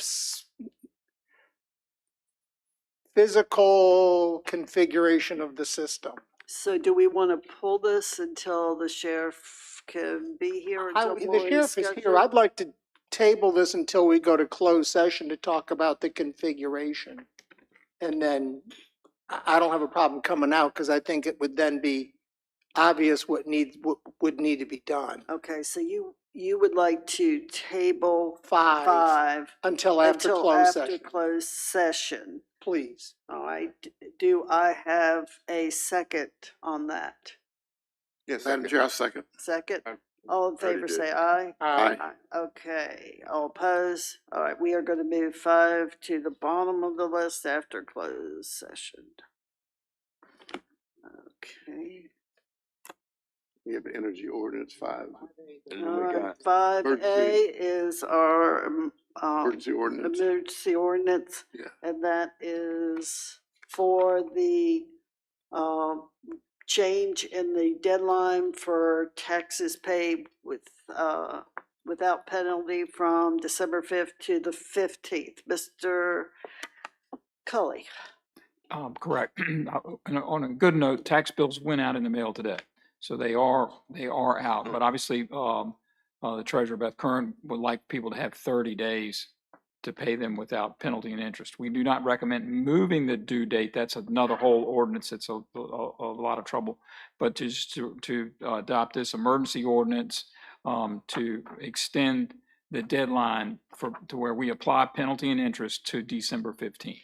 So that most people will have at least 30 days to get their taxes paid without penalty and interest.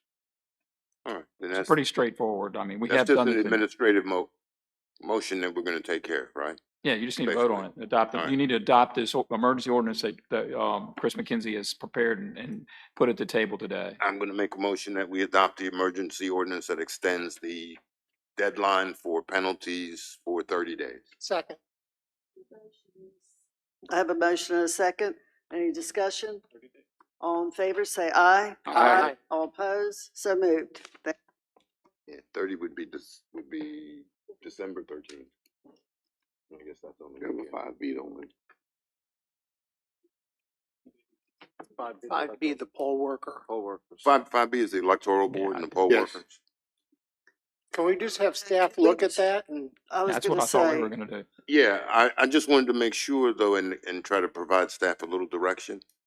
I think there's 13 precincts, and I thought there were 6 people for each precinct. That I'm just giving you a guideline so when you go in there, you can talk, and that would be 78 people. If we gave them all $100 more, that's $7,800. So that's something the board would be willing to go along Right. with. Just can you confirm the number of people Certainly. and, if that works? And then you could bring it back in December, Right. consent or whatever, if it's right, a good number. consider it with budget or whatever. But you're we right, can't- it is we getting can't consider harder it and with harder budget to if get poll workers. You're trying to get it done for the February. Right, and It needs to we come need back to in move December. as quickly as possible so Correct. we can get it We done can bring for it back in February. December. That's Okay. not a problem. Yeah, and Mr. Sealy confirms too, because I know on his side and my side, we have a hard time getting poll workers That's everywhere. everywhere. The good thing is we were all safe here. That's a benefit. But I noticed the polls that I visited, a lot of our poll workers are not as young as they used to be. Correct. And So are those of us looking at them. Right. That's kind of what I meant. That's kind of what I meant. So, the key would be to try to get, some more folks in there, and I think that'll be a good benefit. So, all right, if staff has the direction of the board, I think we're good. Yeah. Is there any age limit on how old a poll worker has to be? You have to I be guess 18. they have- You gotta be able to vote, I Right. think. Well, Well, be able to vote. 18, you gotta be able to vote, but, And They we don't- don't believe in ageism, so you can be as old as you want. Correct. All right. You can do the job. okay. Thank you, gentlemen. We'll move forward on that. And that takes us to 6, the space approval of contract for the completion of the county space study. Is that where I'm Correct. at? That's where you are. Yes, ma'am. I've got so many notes on this piece of paper, I can't read You it. left? Yeah. Oh, no, Oh, it's yeah. behind you. I'm sorry. Yeah, Okay. we do have Jeff Stodger with PMA Architecture here tonight to answer any in-depth questions. But this is a space needs study that we did budget for, but in budgeting for that, we was just sort of a guesstimate of what we may spend, not knowing the amount of work that is involved. And he can go into detail, but there are other contractors that are involved that are going to look at the caseload in the courts and to determine where they are and what the potential growth is. And this is to lay out a plan for the next 10 years of what you may need to do to expand space as the county continues to grow. So they'll look at all of our existing space and interview all the departments and be able to provide a updated report on everything to the board with a plan of this is when we think you're going to need to do things. And so that'll be public safety, county admin, courts, planning, social services, everybody that works for the county. This is not schools. This is just county. And this is what we had budgeted for. Parks and Rec. Parks and Rec, yeah, for any office space type needs. Mr. Cully, how long have we been working on this, getting the information together for the space study? Didn't we start this quite some time ago?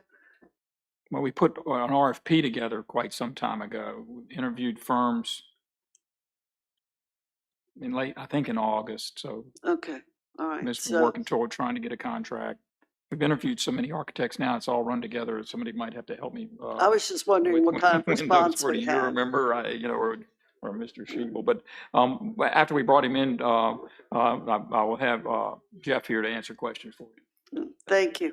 Well, one thing, Mr. Cully, before you go away, and I don't know if Mr. Sealy was here then, but when the judge says he needs more space, Oh, I've been there. the county has to move immediately. So it's good to be out in front of this. Correct. Because having been through that in Middlesex, once the judge issues an order, Yeah. then the state takes over the process and the state hires the architects. And so then you're in this negotiation with your architects and the state architects that are working for the Supreme Court of Virginia. So the whole process is sort of, I don't want to use hijack's not a great word, but it's taken over by the Supreme Court. So you're a whole lot better off having. No longer under our control is what we're saying. Correct, because my board fought that right up till the end, and then they realized basically we were going to lose control of the checkbook if we didn't start Well, we didn't cooperating. We didn't go quite that far, but we had to find $6 or $8 million right away to start the project. So Correct. Yeah, we did too. we don't want to be in that position again. No. And I think we're close. So I don't know if we need a good presentation or we might as well just say go ahead and do it. But you want to tell us something? My name's Jeff Stodgel from PMA Architecture. If you just let me give you a 3-minute overview, and I'm going to tell you a little story and then let this go circulate. This is an example of the kind of work we would do here at Caroline. This is a report that we prepared for York County in 2018. It's a very detailed inventory of existing space and then a detailed projection down to, offices for each position, support spaces, restrooms. And what's unique about our approach is that we analyze and color code where the problem is. So if you open up the report, you'll find tables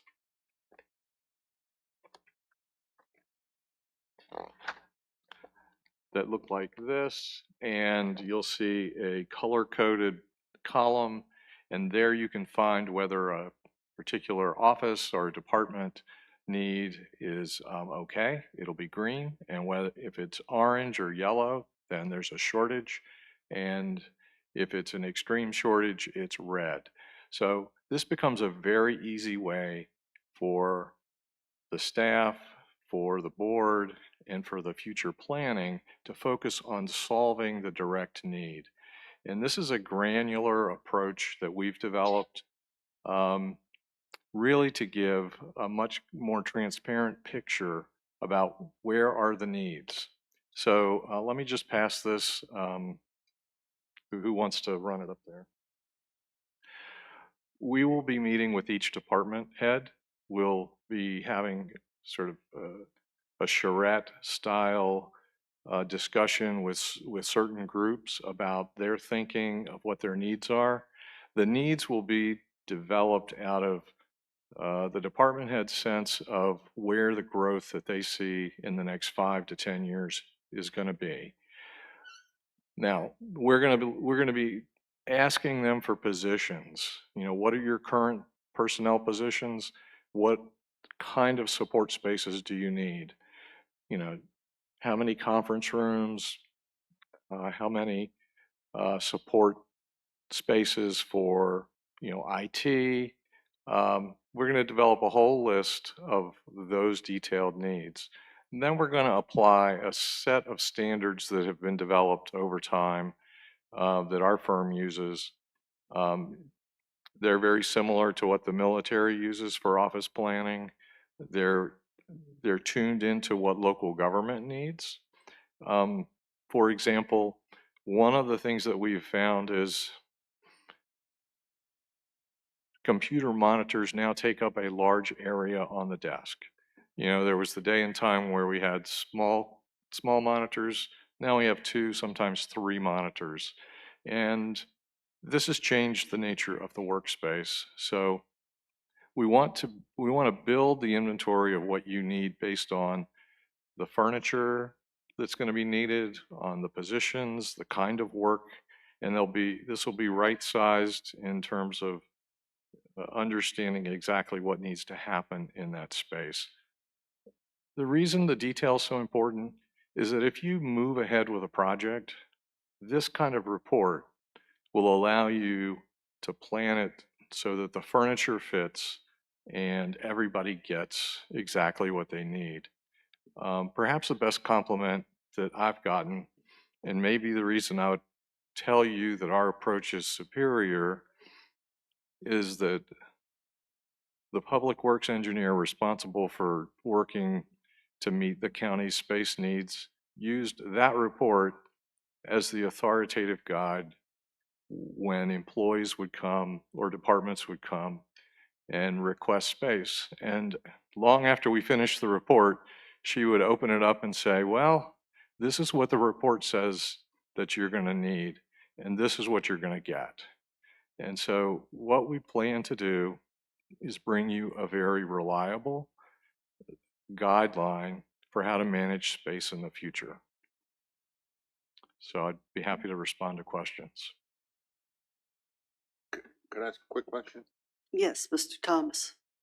Since I have the report now, the report is prepared by you in association with Timmons Group. Timmons is an architectural firm also?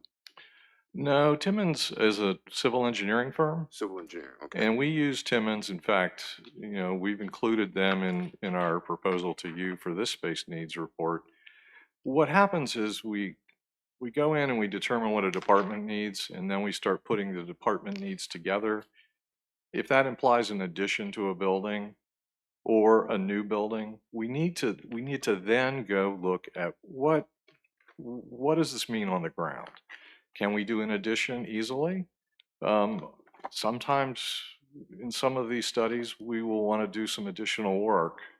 Or if there's a new facility planned on a piece of property, if that is one of the development or the recommendations that develops, we turn to Timmons to analyze it in terms of the environmental, requirements of developing that site.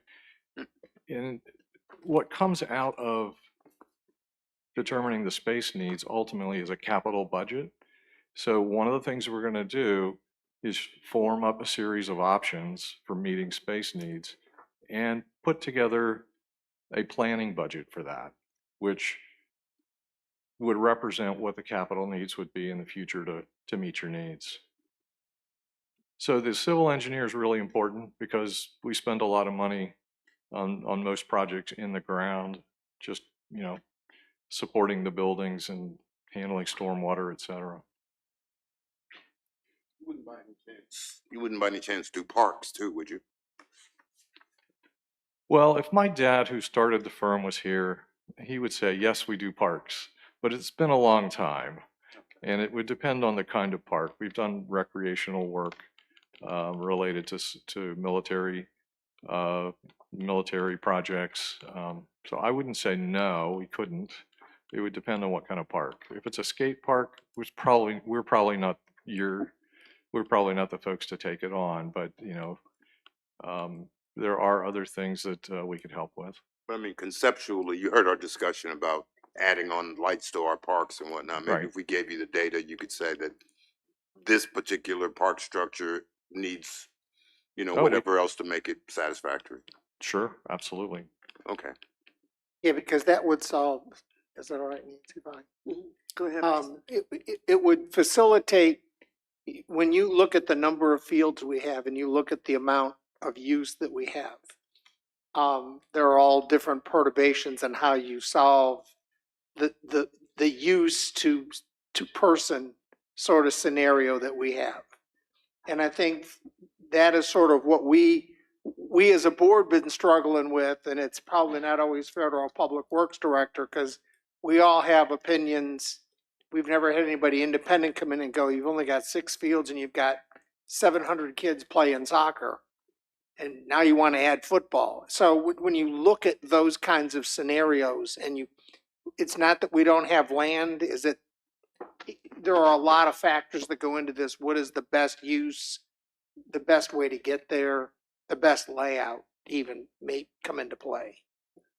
So in that case, that scenario with athletic fields, I know that Timmons does have a lot of experience with that, and I think they could bring a lot to the table. If it's a structure, then I think we can help in that area. But Timmons does have a lot of recreational planning, and I think that's the kind of input you need. As part of this $280,000, right? Well, I don't think we had any ball fields or, other recreational fields, I'd be happy to talk about it. Okay. This is a planning study, Right. and right now it's fairly comprehensive. So, I think I'm trying to say, yes, we can help you. And then once I know more, I'll be able to tell how we can do that. What you're trying to say is you can help, but you're not going to do it for free. Is that what you're trying to say? Well, I have to tell people I that think all the that's sort of time. logical. Okay. But we're going to ask you to do it for free over and over again.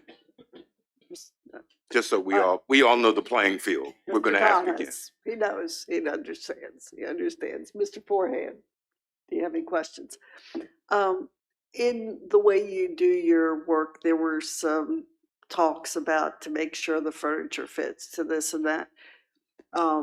When, I don't know what your marching orders were when you were contacted by staff, but for myself personally, we've done a lot of things through the years to add additions, to enlarge, to add monuments outside, to beautify.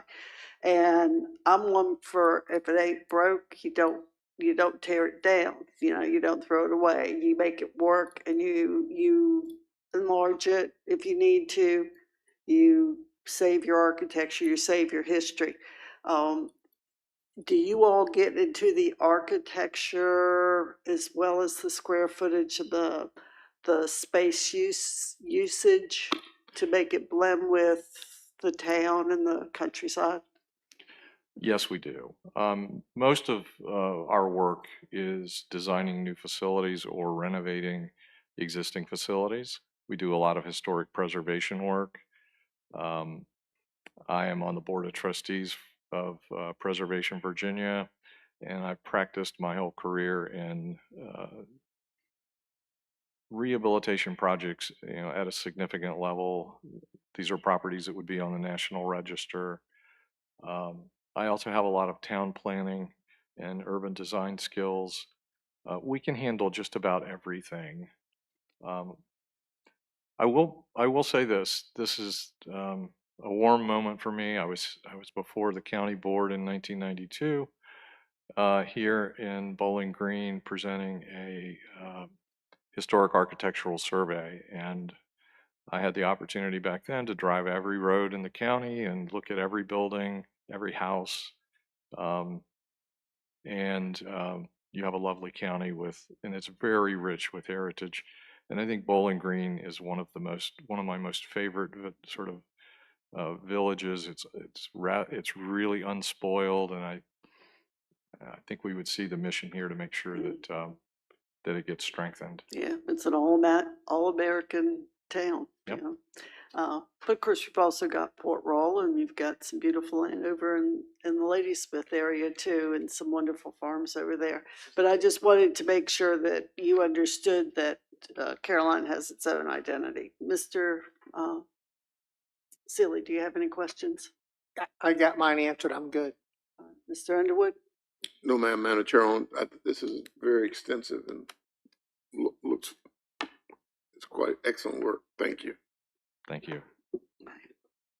Any other questions? Can I make a Ready for motion? motion? Oh, I was going to say, I'll make a motion, and I don't have, if you've got it in front of you, Mr. Thomas. the number? Well, we could just say, I'm gonna make a motion for the approval of the contract for completion of the county space study As presented in the as packet. presented in our board packet with the additional funds coming from the unencumbered balance. Second. A motion and a second. All in favor, say aye. Aye. All opposed? So moved. I didn't ask for discussion.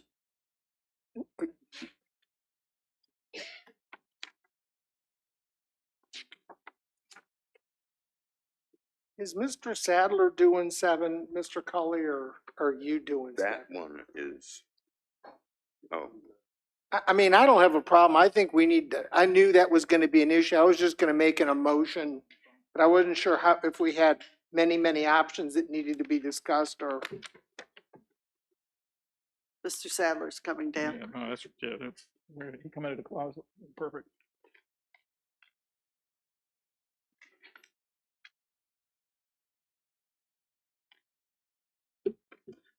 Good evening. Good evening. Just to bring everyone up to date, with your support, Caroline County, Verizon, Breezeline, and DHCD have now expanded to over 2,121 previously unserved locations. So that number is going up fairly quick. But this evening, we're here to discuss in more detail a form of federal funding known as BEAD, or Broadband Equity, Access, and Deployment. BEAD is a federally funded grant program that is funded by the Infrastructure Investment and Jobs Act of 2021. So this was funded back in 2021, and as of this evening, BEAD has not connected a single household in the U.S. And it's a lot of money. BEAD uses a very inaccurate FCC map to even detect or determine the eligibility for funding. Of the $42.25 billion available in funding in this program, Virginia was allocated $1.48 billion. Virginia has submitted its final proposal to the federal government for final approval on August the 29th of 2025. Members of the Caroline Broadband Advisory Committee that were appointed by this board met to review the final submission that was made by DHCD. In its review, the committee determined that many of the households identified as unserved were incorrect. Many of the structures identified were not actual structures. There were rocks, outhouses, tool sheds identified as unserved residential locations. So that just proved and backed up and gave more evidence that the map that they were using was very incorrect. Many unserved locations identified were actually targeted for service by the VATI 2023 grant. So some of the addresses they said were unserved are going to get service within the next 6 months. Two areas of concern were identified during this review. And these were based on the final proposal by DHCD. There were two areas of concern. One, an area in western Caroline County, including Charlesburg Road and western Partlow Road. The second area is an area in central Caroline, including eastern Wrightsville Road and northern Smoots Mill Road. Is Chase Street not included anymore? Chase Street is. There's a few addresses in Chase Street that are also on there, but it's in those areas in general. Houses in Western Caroline were proposed by DHCD to be served by a company known as iWisp. iWisp is a company with a footprint in Spotsylvania County. iWisp has in the past served as a fixed wireless provider. However, recently they've begun to offer symmetrical fiber connections with speeds up to 2 gigabits per second symmetrical. This is the service that is proposed by DHCD to be funded through BEAD for Charlesburg Road and Western Partlow Road. Since this service provides the symmetrical fiber connectivity with a backbone capable of supporting the required capacity, it aligns with the recommendations of the Broadband Advisory Committee and the objectives outlined in the Plan for Universal Coverage, which was approved by this board. Homes in Central Caroline, that's the Wrightsville Road area, have been proposed to be served by Starlink. While all the details of this service is not readily available, installation and pricing are unknown at this time, but are not proposed to be included. We met with DHCD, and as far as we could determine, they plan to have a Starlink delivered in a box to the houses that have received this coverage. Starlink is currently recommended by the Broadband Advisory Committee as a short-term solution only. It does not provide the speed or stability offered by other providers such as Breezeline, Verizon, or Comcast. At its recent meeting that was held on October the 20th, 2025, the proposed solution was discussed. It was determined that the solution proposed by DHCD does not meet our plan for universal coverage. So the Caroline Broadband Advisory Committee seeks direction from the Caroline County Board of Supervisors.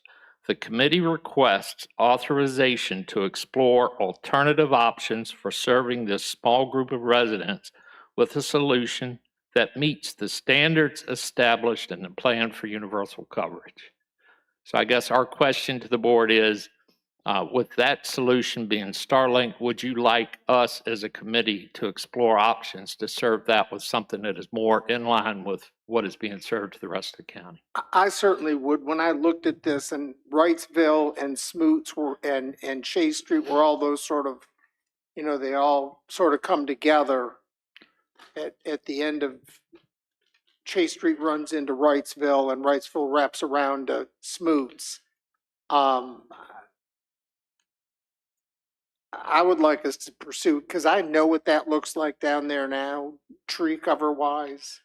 And that's It's our dense. concern. And that's what our committee determined, that with the amount of mature canopy that's in that area, it's going to be difficult to cover it with Starlink. Very difficult. So I would like to see us move forward with getting regular coverage through Breeze Line or, you know, another fiber carrier that would go through there. So there's a couple of different options. We have provided BreezeLine with the addresses that need to be covered, and they're considering their options, as well as, according to DHCD, there will be a VATI 2025 that we could look to pursue. So we have some options, but we just need direction from the board if that's something you would like us to continue to work on. I would say yes. Yeah. Yeah. I make a motion that we continue to look for additional coverage through another means. Can we have some discussion? I just have a couple questions for him. Yes, we have a motion and a second and open for discussion. Mr. Black. Yeah, it's not necessarily pertinent to the motion. I'm going to agree to that, but I had a couple questions for you in your presentation. What is, so like when on the BEAD program with this IWISP, so we can tell people in the Childsburg, I think you said it's about 25 homes, Childsburg, Western Partlow. What are we talking about for time frame for them to have access to this IWISP? It's really uncertain at this point, because with the federal government shutdown, there's not really been any movement by NTIA, the agency that has to approve it. I do know that they are very close, and I would, in fact, I talked to a constituent from your area earlier today, and I believe that company's already contacting to obtain right away. So if that is IWISP that's doing that, then I think they're going to move very quickly. I've talked to representatives from IWISP, and they are definitely looking forward to serving that area and want to do it as quickly as possible. So is the company that's laying down the wire, that is IWISP that's doing it, or they're just the end user? There's a lot of wire. There's a lot of fiber going in the ground all over the place right Okay, now. So all right, okay. And then the other thing too is, I just had a curiosity. I think you had helped. There's a neighbor from the that's right next to the Ruritan Park. Yes. The ladies from Ruritan Park, and you had helped install, I think, a Starlink satellite that we had given money towards. And that neighbor has been. I mean, I'm not saying that's a long-term solution. That neighbor has been thrilled with the Starlink. And I was just kind of curious, what are you talking about in different speeds? So the average Starlink in this area would probably be 25 to 30 up, with about 250 to 300 down. Most of the fiber service that's being offered throughout the county starts at about 500 down, 500 up. The average cost is going to run probably $40 or $50 a month for 500 up, 500 down. With a standard Starlink connection, you're looking at $120 a month. Oh, wow. So that's why we say Starlink is a good short-term option, but long-term fiber is where they need to be. The other thing, David, that we didn't mention, the fixed cost of Starlink, getting the satellite and all that, which was, Yes. it's coming down, but it was $500 at one point in time. So It is coming down, but as it comes down, my question is, it also reduces the benefit that the people that have received that through BEAD is actually getting. So we just don't feel that Okay. No, I was just curious as to, equitable. so it's still. So much- Starlink is still the recommended Short-term, short-term solution for people that have to have a connection right now and can get a clear view of the sky. However, long-term fiber is where we Well, need to absolutely. I was just, yes. Okay, thank you. be. Are there any other questions? We made the motion in a second. Yep, we have a motion and a second. Any more discussion? All in favor, say aye. Aye. All opposed? So moved. Thank you. Thank you for your report, David. Thanks. Yeah, we want to try to get the best options out there for everybody. Eight's the one we're supposed to wait for. After closed After session closed also. Okay, Here comes Mr. Cully. we're ready to roll then.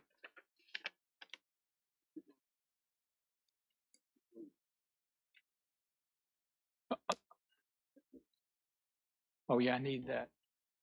Oh, Jeff's got it. The extra copy.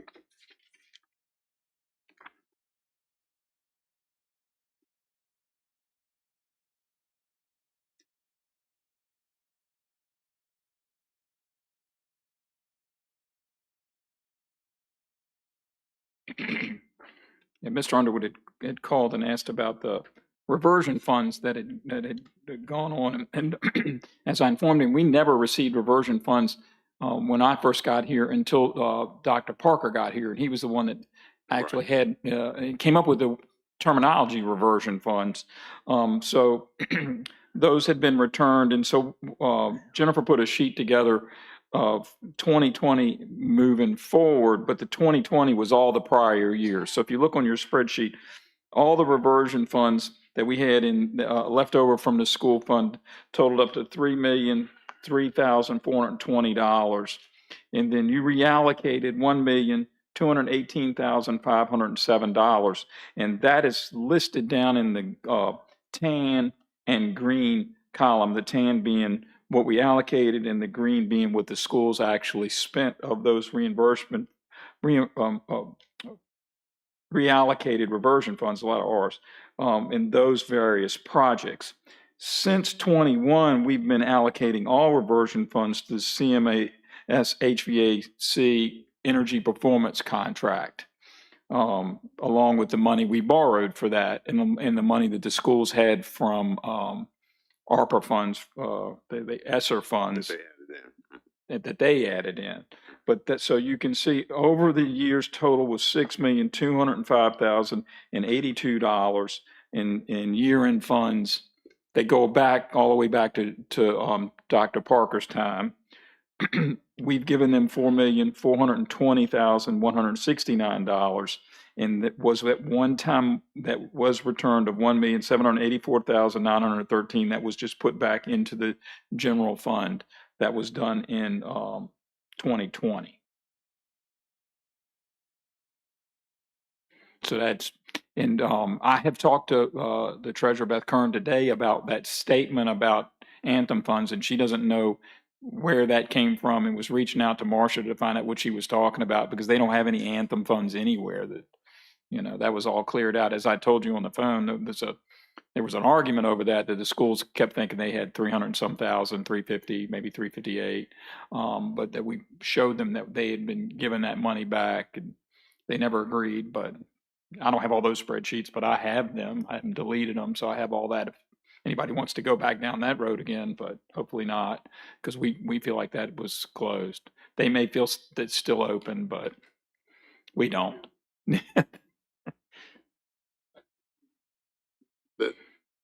That it wasn't there, and 'cause I knew we had talked about it back then and gave them the Beth money. did not know what you know what they would be talking about. It was just kind of news to me that anything about the Anthem money had long been long cleared up. So It is true that we did take some of the. Yes, we did. But we remember when you did that. Yes. And so, but then we did reallocate half of it to all these various programs. That's correct. And that they asked for. And then the rest of it has been going into the rehabilitation of all the HVAC and energy performance, including money was being spent at the high school. So But the reversion money does not automatically go back to schools. That's not. No, it comes back to the general fund. Go back to the general fund. Correct. Oh. What year was that, Mr. Underwood? Do you remember? Was that- 2020. Okay.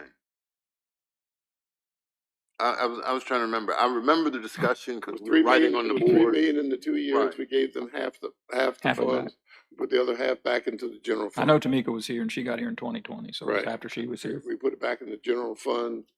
And there was There something was- about a couple of years before that carryover, Right. 128,000 that was then added to the number. It was 2,000,009, and with the money from previous years, it ended up being 3,000,001. Remember, like it was yesterday. Yeah. And Mhm. I said, put half the money. Dr. Rollins Fields asked for the money, and I said, give her half and put the other half into general fund, and we all agreed. That was the vote.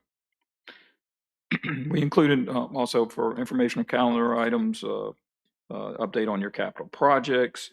We are here on the 13th. The board has been, should have gotten an official invite, maybe an e-invite to the Clean Art groundbreaking at the Bazaar site for next Thursday morning at 9:30.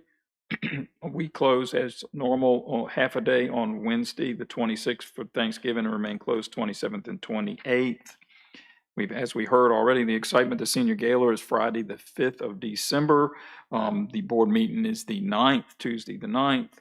The Bowling Green Christmas Parade, is that at night or? Is it, Bowling Green Parade is now at night. now at night, okay, That's so what that, I- we probably last thing didn't I know that saw. when we stuck it on the calendar, because it had been in the daytime. The next event we have is the Employee Holiday Luncheon at Town Hall, starting at noon. Obviously, it'll be our normal procedure of 2 different seatings of that to get everybody in. And then we close on the 24th. It's already been approved. The governor had given us a half a day. The 24th, close the 25th and 26th, and it's not shown on here, but we also closed on January 1st. Obviously, it's another state and federal holiday. So as always around this time of year, a lot going on and some closures as well. And that would be all I have. And we do have a motion for 7 or 8, maybe 8 things that Chris might have for closed session. Before we go to closed session, we got some news on break time about the passing of George Weber, who served on many committees and was a wonderful citizen and to Caroline. And if you would please stand and we'll have a moment of silence and prayer for his family and thanks for his service to the county.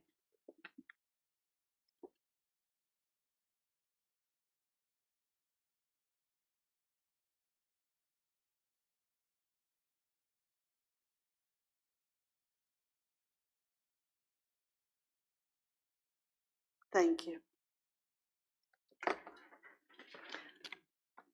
All right. Yeah.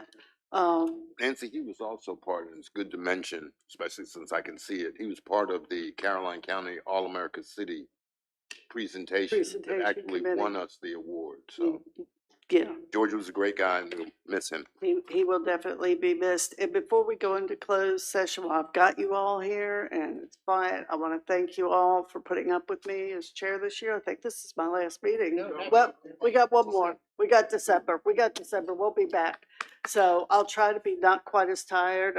All this running, this was a busy month for all of us. There were a lot of programs and a lot of things going on.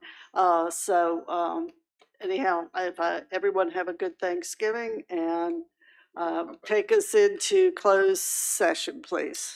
All right. I move that this board convene in closed meeting pursuant to the following. 1, real estate exemption of section 2.2-3711A3 of the Code of Virginia for discussion with county staff regarding the potential sale of county-owned real estate in the Caramel Church area.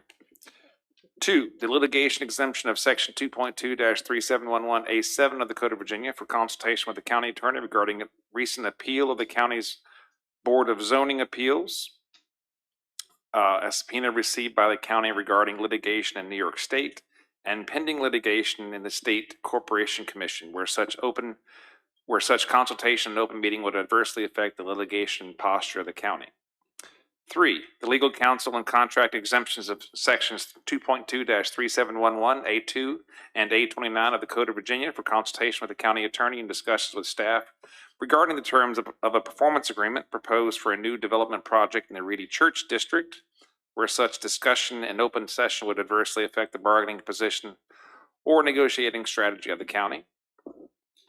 And 4, a prospective business and contract exemptions of section 2.2-3711A5 and A29 of the Code of Virginia to discuss potential expansion of existing business in the Reedy Church District and an associated VEDP grant agreement about which no previous public announcement has been made and where discussion in open session would adversely affect the bargaining position or negotiating strategy of the county.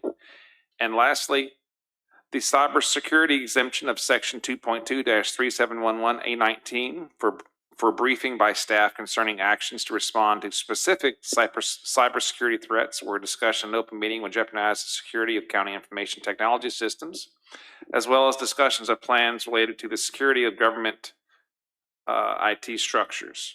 That's what I think it looks like. Okay. Can I get a second, please? Second. Have a motion and a second. All in favor, say aye. Aye.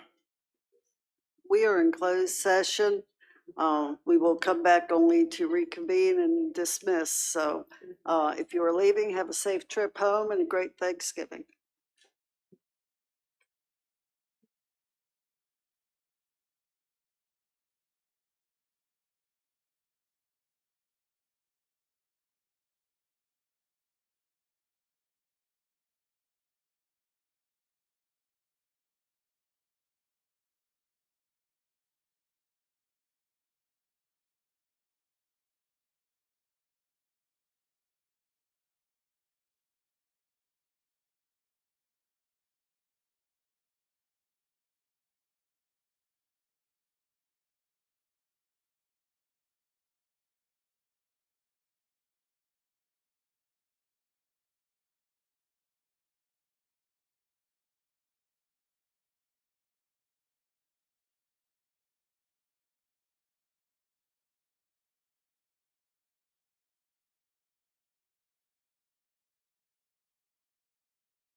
I make a motion, we come out of closed session.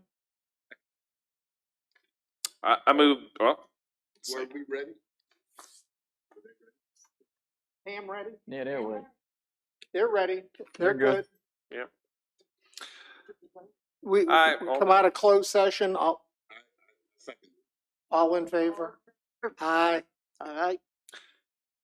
I move that the Caroline County Board of Supervisors certify that to the best of each board member's knowledge that one, only public business matters lawfully exempted from the open meeting requirements of Virginia law were discussed in closed meeting to which this certification applies, and two, only public business matters as were identified in the motion convening the closed session in the first place were heard, discussed, or considered by the board. Second. All, Mr. Black, do you so certify? I so certify. Mr.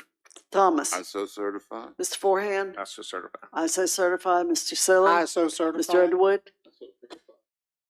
Do I have a motion to adjourn? No, No, we got We need a motions. motion for item 5 on the agenda for Madam microwave. Chairman, for agenda item number 5, I make a motion that we move forward with researching the redundancy in the system and move forward with the contract already approved, Second. already presented. Second. I have a motion and a second. Any discussion? Hearing none. All in favor, say aye. Aye. All opposed? So moved. We need a, Madam Chairman, with respect to agenda item number 8, I make a motion that we provide the supplemental appropriation to the IT department for the upgrades. Second. Have a motion and a second. Any discussion? All in favor, say aye. Aye. So moved. I make a motion to adjourn. Music to my ears. I have a motion to adjourn in a second. All in favor, say aye. Aye. Aye. Thank you, everyone.